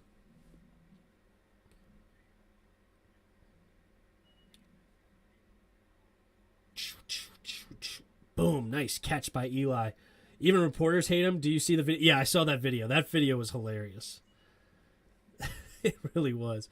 Sam Howell takes the snap. 4-man rush. Howell tipped up in the air and nearly picked off. Batted at the line of scrimmage. And you know what? That is something that you don't see a lot of Carson Wentz. And you know why? Because Carson Wentz is 6'5". Taylor Heineke and Sam Howell are 6 foot, 6'1"-ish. And you see these batted balls, and they're scary when they're in the pocket. They're scary. But it does hit the ground harmlessly, and the drive continues, 2nd and 10.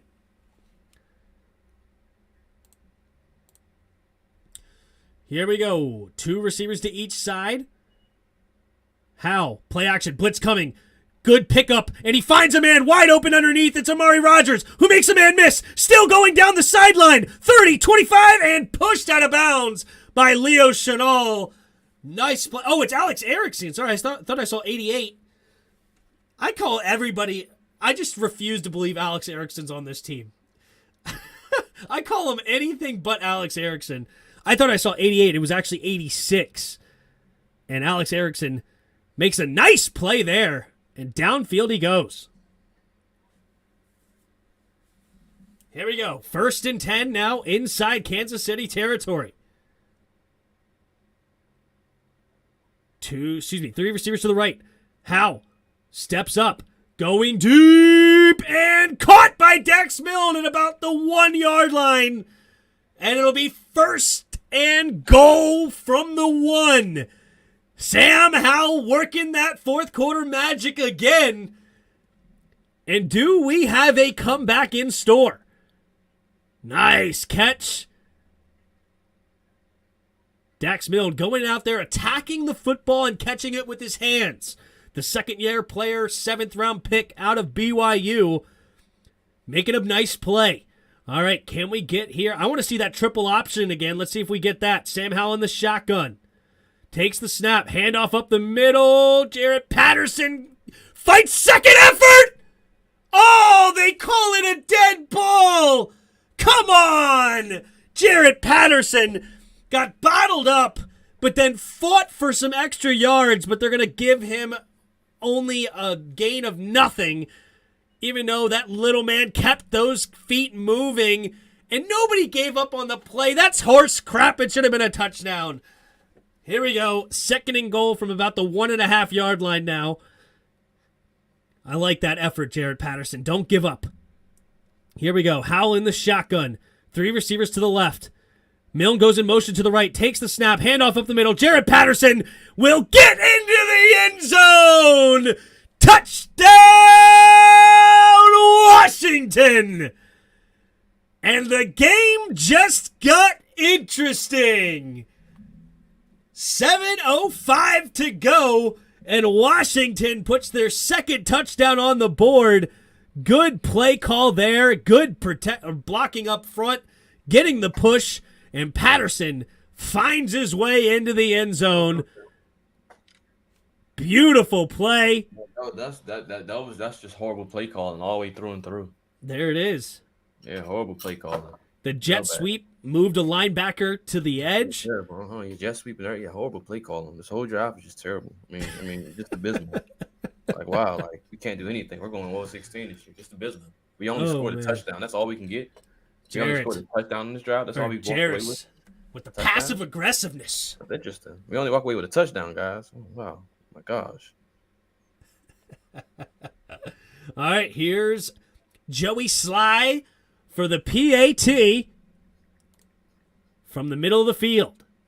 We have the snap, the hold, the kick is up, and the kick is right down the middle. And you know what time it is? Fire up the band!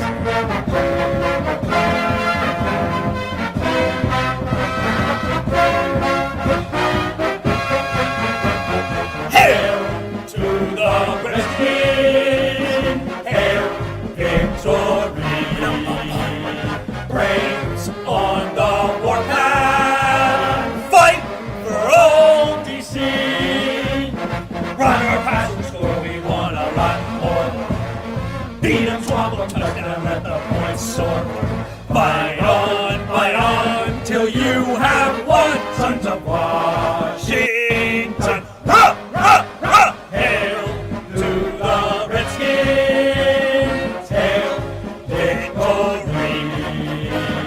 Braves on the warpath, fight for home DC.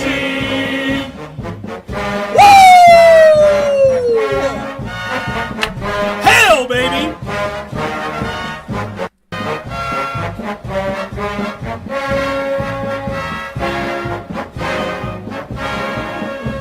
Oh, you gotta love it. Gotta love it. And we got a ball game. We ain't dead yet. 17-14. Kansas City on top. So depressed. Woo! Sam Howell def the future of this team if Wentz don't work out. You gotta love Sam Howell right now, man. 7 for 11, 105 yards. He also has 2 carries for 13 yards. Gotta love it, man. Gotta love it.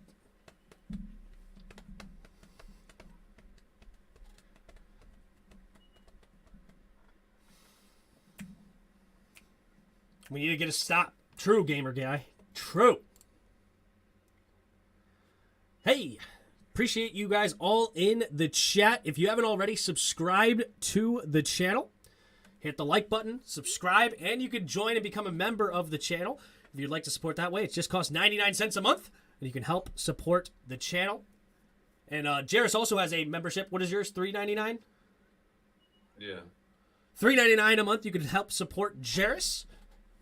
But help us out and subscribe at the very least and hit the like button. Those are free. And I appreciate you guys. Here we go. Joey Slide to kick it off, and the kick is away, and it's a booming kick. Way, oh, geez, it hit the first row of the stands. Nice big kick from Joey Sly, and here comes Crum. I believe he's a rookie, right? Undrafted free agent, Crum. Really. Dustin Crum, rookie out of Kent State. A 6'1", 210-pound quarterback, 23 years old. Enters the game for the first time for the Chiefs. 1st and 10, 7:05 to go here in the fourth quarter. Plenty of time for Washington to make a comeback. Here we go. Crum in the shotgun. Handoff up the middle to number 31, and number 31 will get a gain of 3. Number 31 is Tayon Fleet Davis, rookie out of the University of Maryland. Good old Terp. I believe he was a 4th-round pick for them. Percy Butler to me ever in life. It's trash. So who gets cut this week? Percy Butler need to be the first one on that list. I don't see Steven Parker at all in the field. Exactly. Takes a snap. Crum throws it over the middle. Number 14 catches it, and stiff arm. Good tackle. Good tackle. Number 38. I looked it up earlier, and I already forgot who it was. It was Drayton or something? Is that who it was? Drayton? Drayton makes the tackle, rookie out of California.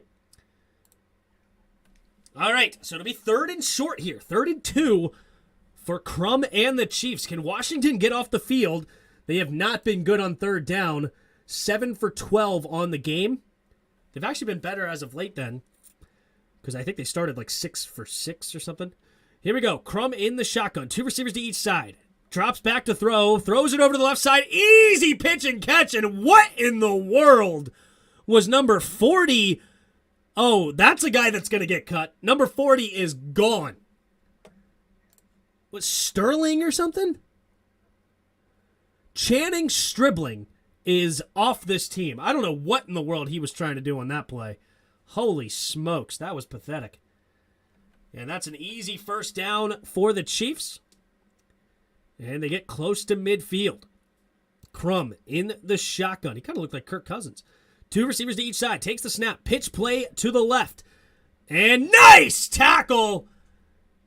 And number 39, Jeremy Reeves, comes up and makes a tackle for loss. Good play there.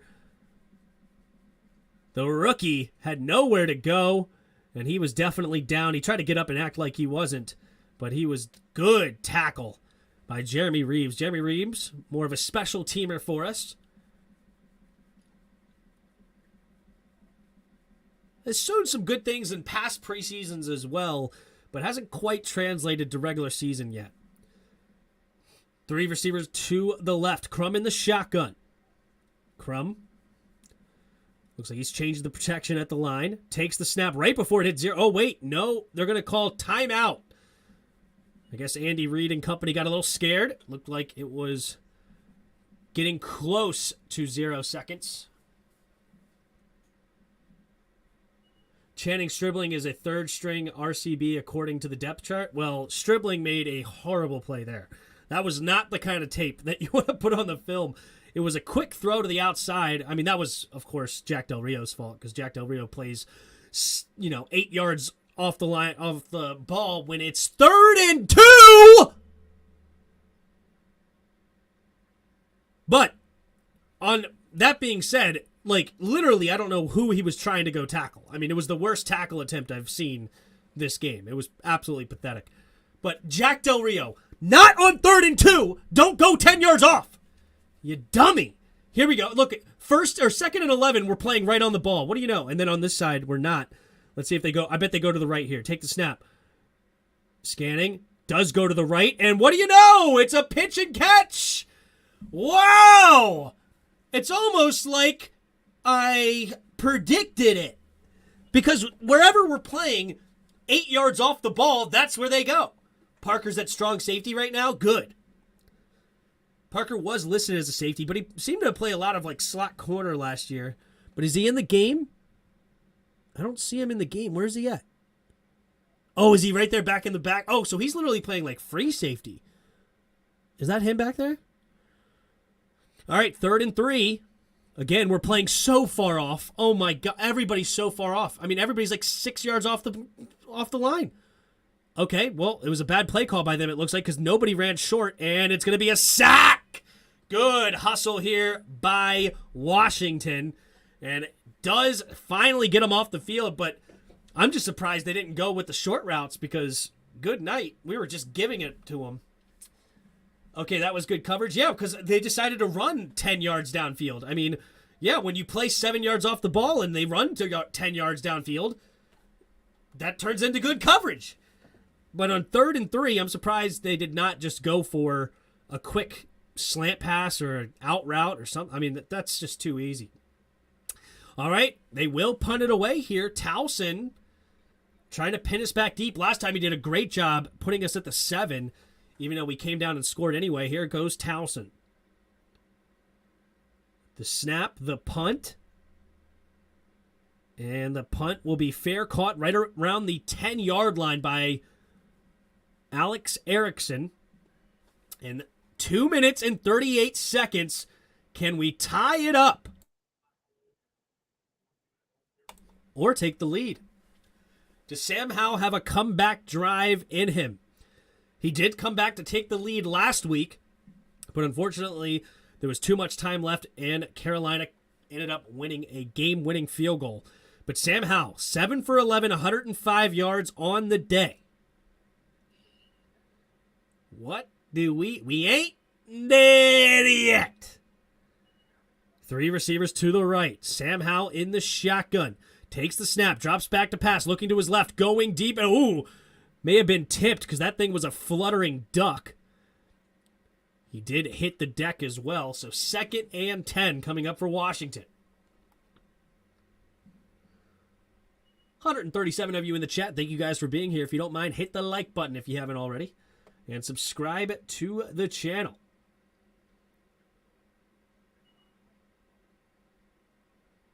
Hassan says, I think we're going to win. Nobody wants to watch OT. Well, there is no OT. If it ends in a tie, it ends in a tie. Here we go. Empty backfield set. 2nd and 10. Howell in the shotgun. Takes the snap. Drops back to pass. Howell has time in the pocket. Going to the right side. Overthrows. And, oh no, it's intercepted. And the Chiefs will be inside the 10-yard line. Sam Howell. Oh, wait. Flag on the play. Hold it. Hold it. Oh, the flag might be on the end of the play.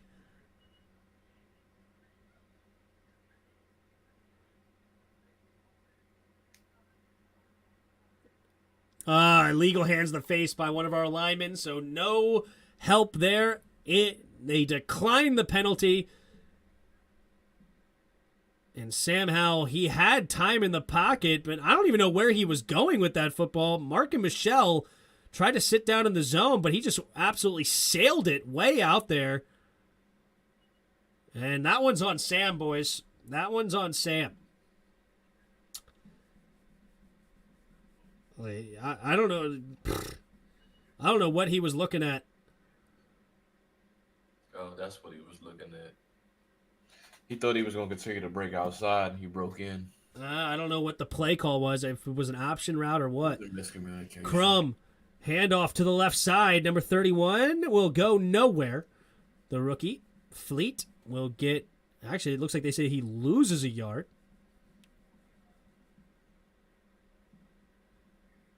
That is a horrible haircut by Panasuk.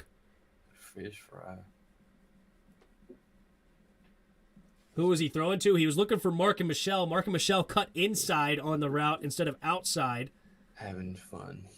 Tough. Is it on Sam or did the receiver run the wrong route? Well, unfortunately, that's impossible for us to know.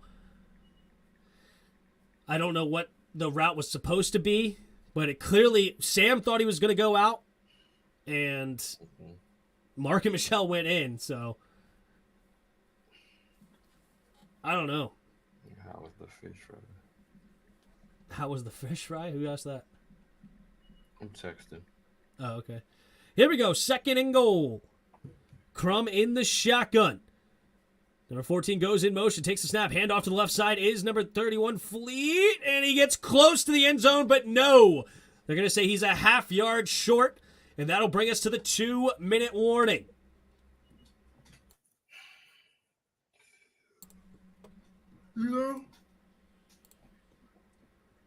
That is the type of mistake at least we'll the last never two know whose games fault it were was. close. True. Why? Okay, I need the mods to block these users because for some reason it says I have to refresh the page, but I don't want to refresh the page because that's going to screw me up. You're just jealous because you have to refresh the page. Yep. We will win a preseason game. I don't know. Well, it doesn't matter. I don't care if we win or not. It really doesn't matter as far as preseason game is concerned. I just disagree. All right. 3rd and goal. Washington used a timeout, so trying to give themselves some time. Can we get a stop here and force a field goal? Crum. Under center, takes the snap. Handoff. Oh, it's a bad handoff, and he still gets in! Oh my gosh, what a spin move by Fleet Davis. Oh, man. Who missed the tackle? Somebody had a shot at him. It was a horrible handoff. Okay. And it was number 37, Neal, who just allows the tackle to spin off of him, and it is a touchdown. Ay, ay, ay. Neal on the play. It is DeJuan Neal. Tough break there. Tough break. No, it is the second best. We blocked them due to false advertising. Yeah. And the PAT is good, and that pretty much puts the game out of reach. So it's an interception by Sam Howell to a touchdown to the rookie Fleet Davis. And that's pretty much the ball game unless some absolute miracle happens. But I'm not holding my breath. Let's put it that way.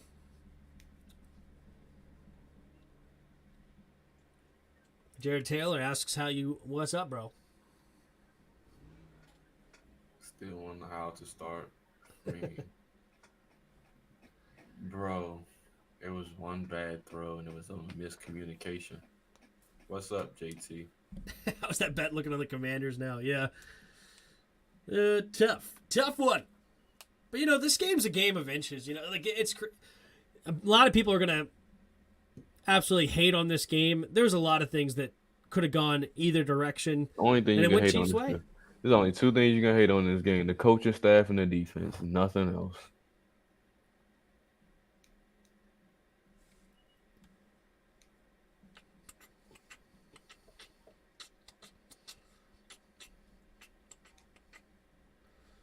In preseason games, you want something to feel good about. The only thing I saw was the smash mouth run game. True. All right, here comes the carry out of it's Matt Cole, and Cole is going to get to about the 26-yard line. All right, so 2 minutes left. Minute and 59 seconds to be exact. Sam Howell needs a quick touchdown. But it is what it is. Commentary. What's up, man? You don't like my commentary? I'm sorry. How the fudge does nobody, not one person, get into the backfield when there was such a batched handoff? I know, dude. It sucks. You don't have no depth. We have a couple of weeks to fix some of those inches on O and fix the yards on D. Ron Rivera and them are idiots. This is why you don't let Matt Ioannidis leave the building. Why you don't let Tim Settle walk out of the building. And then you have literally no linebacker depth. Zero. The safety depth is trash. So is the corner depth. Like, just dumb. It's dumb. Like, you know you need all these things, but yet you go out and draft a running back. Not a safety. Not a safety. Not a corner. A running back. Well, they drafted a safety. This is not one you liked. They He's could have not had good. Bubba Bolden. He's not good. They did the same thing with Derek Forrest. Yep. Not good. Like, you needed a linebacker. You drafted a running back. You needed a linebacker. And you drafted a running back. And you drafted a defensive tackle. And you needed a safety. Priorities are trash. Looks like we've been practicing slot and not studying enough. Yeah, I mean, it is what it is. Like, this is preseason. You can't say that. It's a game of inches. Like, there's a lot of things. As far as defense would go, when you look at it, you can't say it's just preseason. As far as the defense, you just can't. No, the defense is a problem, and it's honestly, to me, it starts with Cole Holcomb. Cole Holcomb is like, he has been really problematic this preseason so far, and I'm not impressed at all with him, especially in coverage. Zone is horrible. Man to man is horrible. Like, as soon as he is been put in a situation where there's any sort of mismatch, that's where they go, and it's basically 100% completion. Then you can go to, like, the secondary as a whole is not looking great with whoever is going on. Like, they can go deep on us. The pressure, there's pressure, but it's just not getting home as far as a sack is concerned. But when we send a blitz, Cole Holcomb does not fill where the blitz went from. I mean, that's basic understanding of defense, is if you're sending a slot corner blitz and you're playing zone, you got to fill in that zone because the ball is going there. And they saw that a couple of times in the last two games. That is wide open. What's that? You can't guard an entire middle of the field by yourself. You don't have to. You have to guard what you're supposed to. And when you send a corner blitz, you have to fill in that zone, and the ball goes right there every time. It's going to happen that way. I keep saying that. Jamin literally moves out of the way. He's by himself in the middle of the field. They're going to eat the entire time. You have two linebackers in the middle of the field. It's wide open. Okay, well, if you do your job and they go somewhere else in your zone, fine. But you didn't do your job. Even if they do their job, it's going to be a completion. Okay, well, step one needs to be you need to do your job, so then we can criticize the play calling or whatever it is. But you got to do your job first, and he's not doing his job. He's not. Start running the 5-2. I mean, that's fine, but or 4-2. For some reason, Martin Mayhew thinks that we don't need linebackers, and Ron Rivera thinks we don't need linebackers. But, like, Cole Holcomb is the biggest weakness I see on this defense right out of the gate. I mean, and he's on the left side that you keep complaining about every single time. They go that way pretty much every time. Like, yes, Kendall Fuller has gotten beat a couple of times, but he's also made some plays. I haven't seen, especially in coverage, Cole Turner make any plays. Sam Howell gets sacked here. This game is left side of the field. Mm-hmm. And then that means you have to compromise your linebackers to have them help out and do things they shouldn't be doing. Well, if you bring in an extra DB, you should be able to cover. Who is the DB? That's the problem. Well, that's fair because it's Derek Forrest outside of Cameron Curl, and Cameron Curl's been getting sliced. He got beat on a play, yeah, and he got beat or two plays. Unfortunately, he didn't get beat. Just a better daggone throw. Yeah, it was a great catch. It was a great catch. But I'm just saying, like, and that sucks. But to me, I'm not impressed with Cole Holcomb right now, and that's sad to say. Because it's not that I dislike Holcomb. I've liked what Holcomb's done in the last couple of years, but since he's been here as a 5th-round pick out of UNC, I don't dislike Holcomb as a player overall, but he's just not. He's been a horrible. He's had a horrible showing in preseason. That's fine. If you want to say he had a service, that's fine. It ain't gonna be like that, dude. It's gonna be that. It's gonna continue to be that way until they freaking fire Jack Del Rio, and that's just the truth of the matter. And they actually like invest in the freaking defense and change the freaking personnel. and stop drafting idiots. Well, that's a problem in general, but that's something you can't fix now. Oh, yeah. But, and then another thing that I hate about Jack Del Rio is how far he plays the corners off, especially in situational football. 3rd and 2, you can't play 8 yards back. That's stupid. That's unbelievable. Like, I don't know who in the world would think that's a good idea, let alone a professional defensive coordinator that has been in the league for 40 years between a player and a coach. You have won Super Bowls. Rod, you just talk. You're a big crybaby. Like, it's unbelievable. Here's 4th and 9 for Sam Howell. Takes the snap, 4-man rush. Howell has time.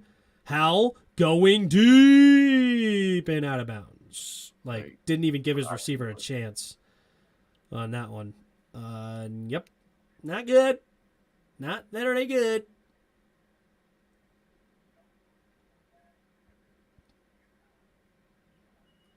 Jarrett's played some wide receiver there, Roger. Just wait, it gets better. Yeah. But that's my biggest gripe by far with Jack Del Rio. It's by a mile. And then my second biggest gripe is, for some reason, zone coverage. I don't know if it's the lack of understanding by the players, like we're coaching it correctly, but they're just idiots, or if we're not coaching it correctly, because something is not connecting. When do you hear Ron Rivera religious? That's why I tell y'all actually listen to the freaking press conference, not just take away what somebody tell you from face value. What does Ron Rivera consistently say? We are trying to get guys to buy in to what we want them to do. That's not how you win football games. That's not how you win football games. That's how you lose games. Look, okay, listen. We have to play zone. Okay? You have to play zone. Not in no freaking 4-2-5. You have to play zone. Not no 4-2-5. I don't care whatever you call it. You have to play zone. Okay? Not every play, but you can't play man-to-man only the entire time. You have to play zone. If you're going to have to put the best personnel out there in order for you to play zone. Okay, who do we have? That's the problem. Who do we have? Put the personnel out there that needs to play that. Who? You need to switch the defense up. The scheme is trash. Who? Who's the personnel? Bruh, is that my problem? Or is that their problem? Maybe you should draft right. Okay, but we are here now. Who do you put in? Cole Holcomb is supposed to be your best linebacker. If you can't rely on him, who can you rely on? Bruh, you keep pointing out Cole Holcomb as if it's all his fault. Like he doesn't have to rely. It's supposed to be. You're supposed to work together as a defense, as a collective. They can't. I understand that, but he is not even doing his job. If you want to say he looks bad, fine. But you're not about to keep badgering him as if it's all his fault. If there's two guys in your zone, still wide open. Look, if there's two guys in your zone and you get beat because you chose one, that is what it is. That's what he's having to do. That's what I'm. No, it's basic. We send a blitz on his side and he doesn't fill. So he gonna guard 2 men across the middle. If you're sending a blitz, that means the ball is going to be out within 2-3 seconds because the blitz needs to get home. So you have to cover the underneath thing. That's basic stuff. So you have to between 2 people. What's that? You telling him to choose. You force him to choose between 2 people. He's the only one that. Your only job is to fill in where that blitz is coming from if it's on your side. That's your only job. It's going to be. Off hike, he is backing up. Off snap, he is backing up. You can't do that when you're sending a blitz. Why do you think he's backing up, Tim? He's the only one there that has to cover all of that, and it's 2 men running across the middle. Then cover the receiver. There's only one receiver that's being left away. Then leave it open. Your job. That if there's 2 guys in your receiver, that means that Jamin Davis needs to come over and help. But you didn't guard the one you're supposed to. If you watch, Jamin is going off to the running back, leaving Cole in the middle. That means Derek Forrest has got to be helping the middle then. He's in the back. There's somebody else there. There's somebody else will be there. No one's there. I'm telling you. That's why the middle of the field is you can't run 2 linebackers because the other one it just doesn't work. It doesn't work. You're missing my point. No. I don't care what everybody else does. If you go and do your job, and they go to somewhere else, then I'm not complaining about you. But you're not doing your job. I'm going to be complaining to you. Like he's not doing his job. Because if he goes here, you're like, oh, well, he should have went there. And if he goes there, you're like, oh, well, he should have been here. No, I would be able to explain. No, we sent a blitz from the right side of our defense, left side of the offense.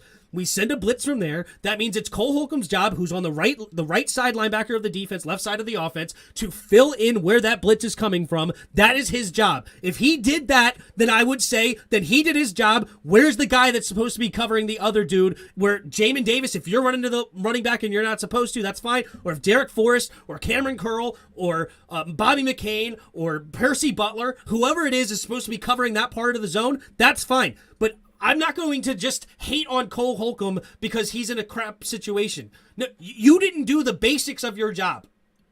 And this is one particular play that I just know for sure in my head that I can remember. But there was also the Travis Kelce where he's just running backwards and giving Travis Kelce wide open. I mean, that's horrible. Like, you can't leave Travis Kelce wide open. You have to keep a body on him. And you're just running away from him, giving him an easy pitch and catch on another play this game. Like, it's not good. It's not good. I'm faulting Jack Del Rio. And there is plenty of fault for Jack Del Rio, that's for sure.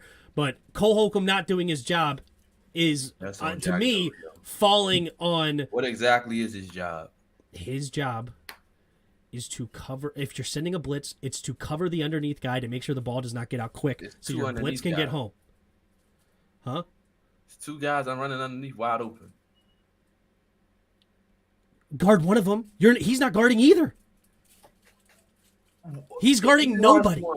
The other one's going to get the ball. Okay, that's fine. Technically speaking, that's still his guy, but it shouldn't be that way. If he's not near anybody. And as for your little Derek Force thing, They're back at safety. You don't have three guys back at safety then. There's somebody else up top. If you're running a 4-2-5, that means there's 7 defenders. You're not having 4 guys back. You had 3 safeties out there. Yeah, but they're not all deep. You have 2 deep and Cam. So where's the third one? Cam's the third safety. Then where is he? You're supposed to be helping in the middle with the 2 linebackers. He's in the slot. He has to guard the slot. Okay, then that means there's 2 linebackers in the middle. Where are you guys at? Jamin went to the linebacker. Did you not understand why they kept running the spread offense? He went to the running back, you mean? Yes. Either was the running back or he had to go to the outside when they went like 5 wide.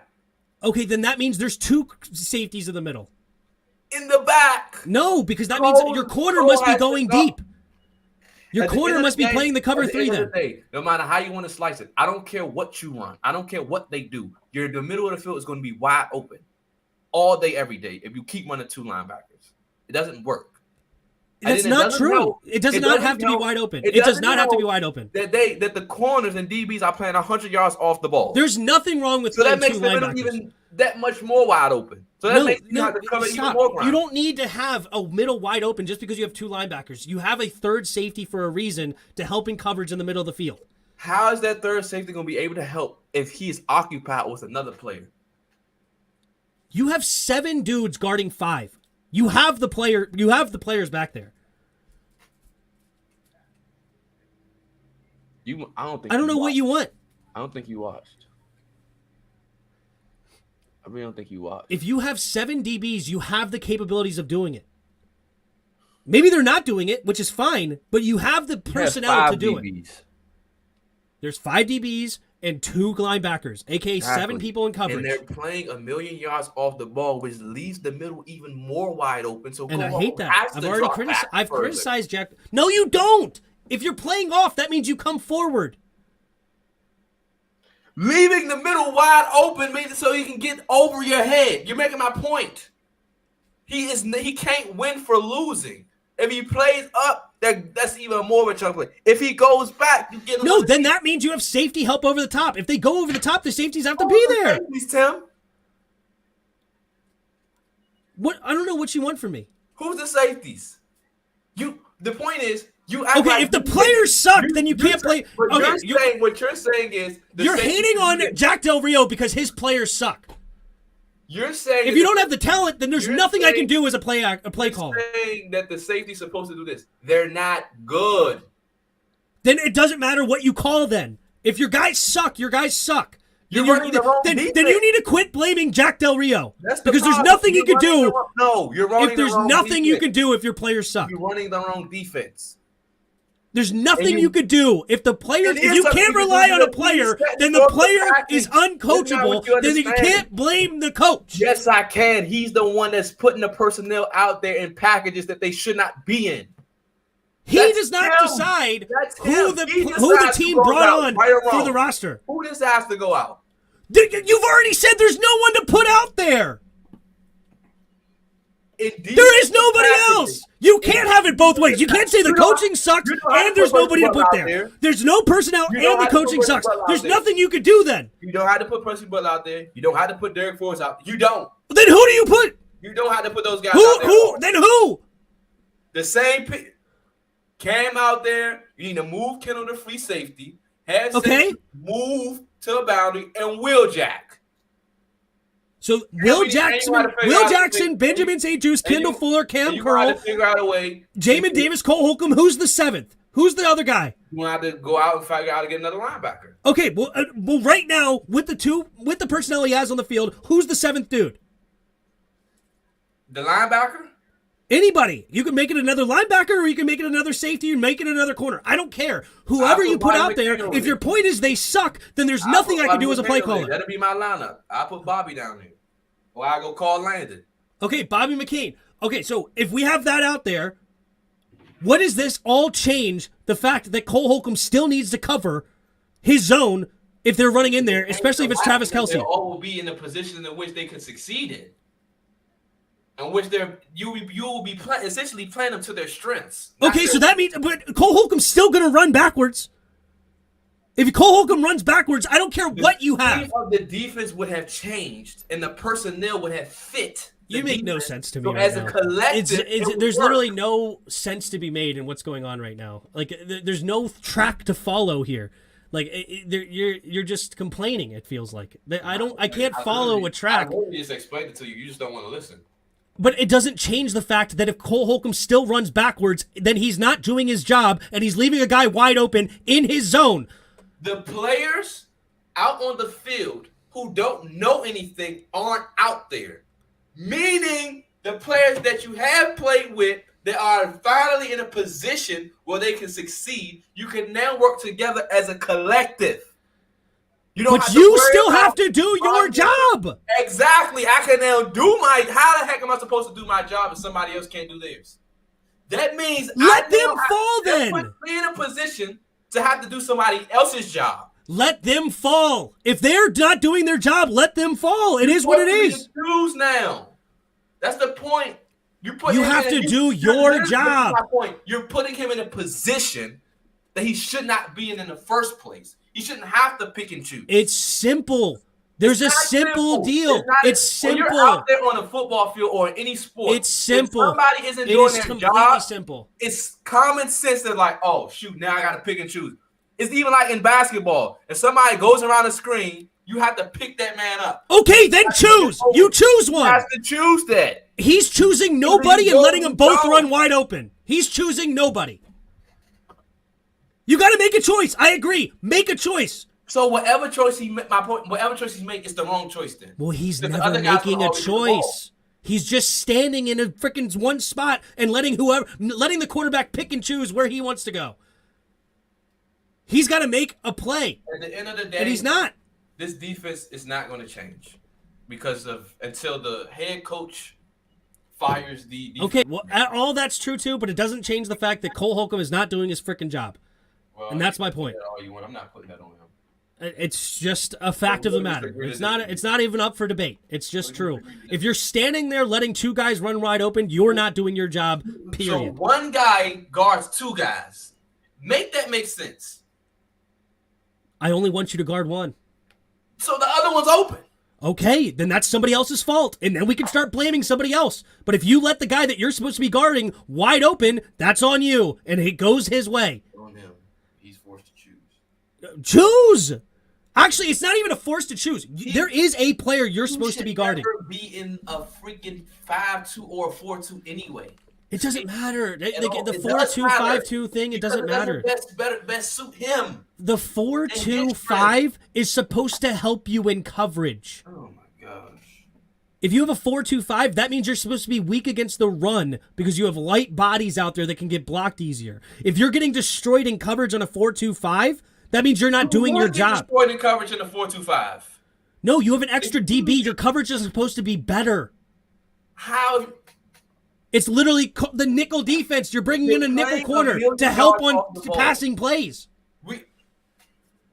Like, if you're getting destroyed in the pass game with a 4-2-5, that means you're not doing your job because you're supposed to be better against the pass because you're bringing in an extra DB.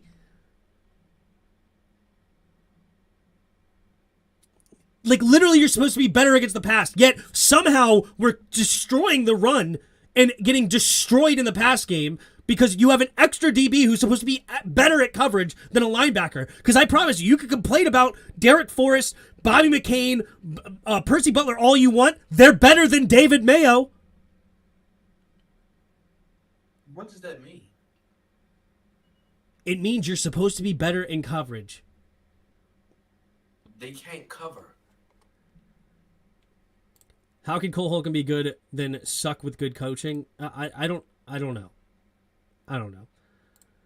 Tim is right. I do see Cole just frozen in the middle on the field, not making a move. It's you got to do a better job. If you choose and the other one beats, and I will call that out. Cole Holcomb had to make a choice, and the other guy was left wide open by whether it be Jamin Davis, whether it be by Derek Forrest, whether it be by Cameron Curl, whether it be by Bobby McCain. We will have that discussion because Cole Holcomb is guarding somebody. But if Cole Holcomb is standing in the middle, guarding nobody, and somebody gets a catch that's he's the closest man to, then that's on Cole Holcomb. If you say so. But anyway, all right, that was fun. Thank you, everybody in the chat. All of you were tremendous. Appreciate all of you guys. Again, you could be subscribed to the channel, hit the like buttons. You can become a member of both of our channel if you would like to support. There's ways to donate in the channel if you enjoyed the commentary. I appreciate you guys. And awesome. Thank you. Any last words there, Juris? Nope. Awesome. And until next time. Mwah.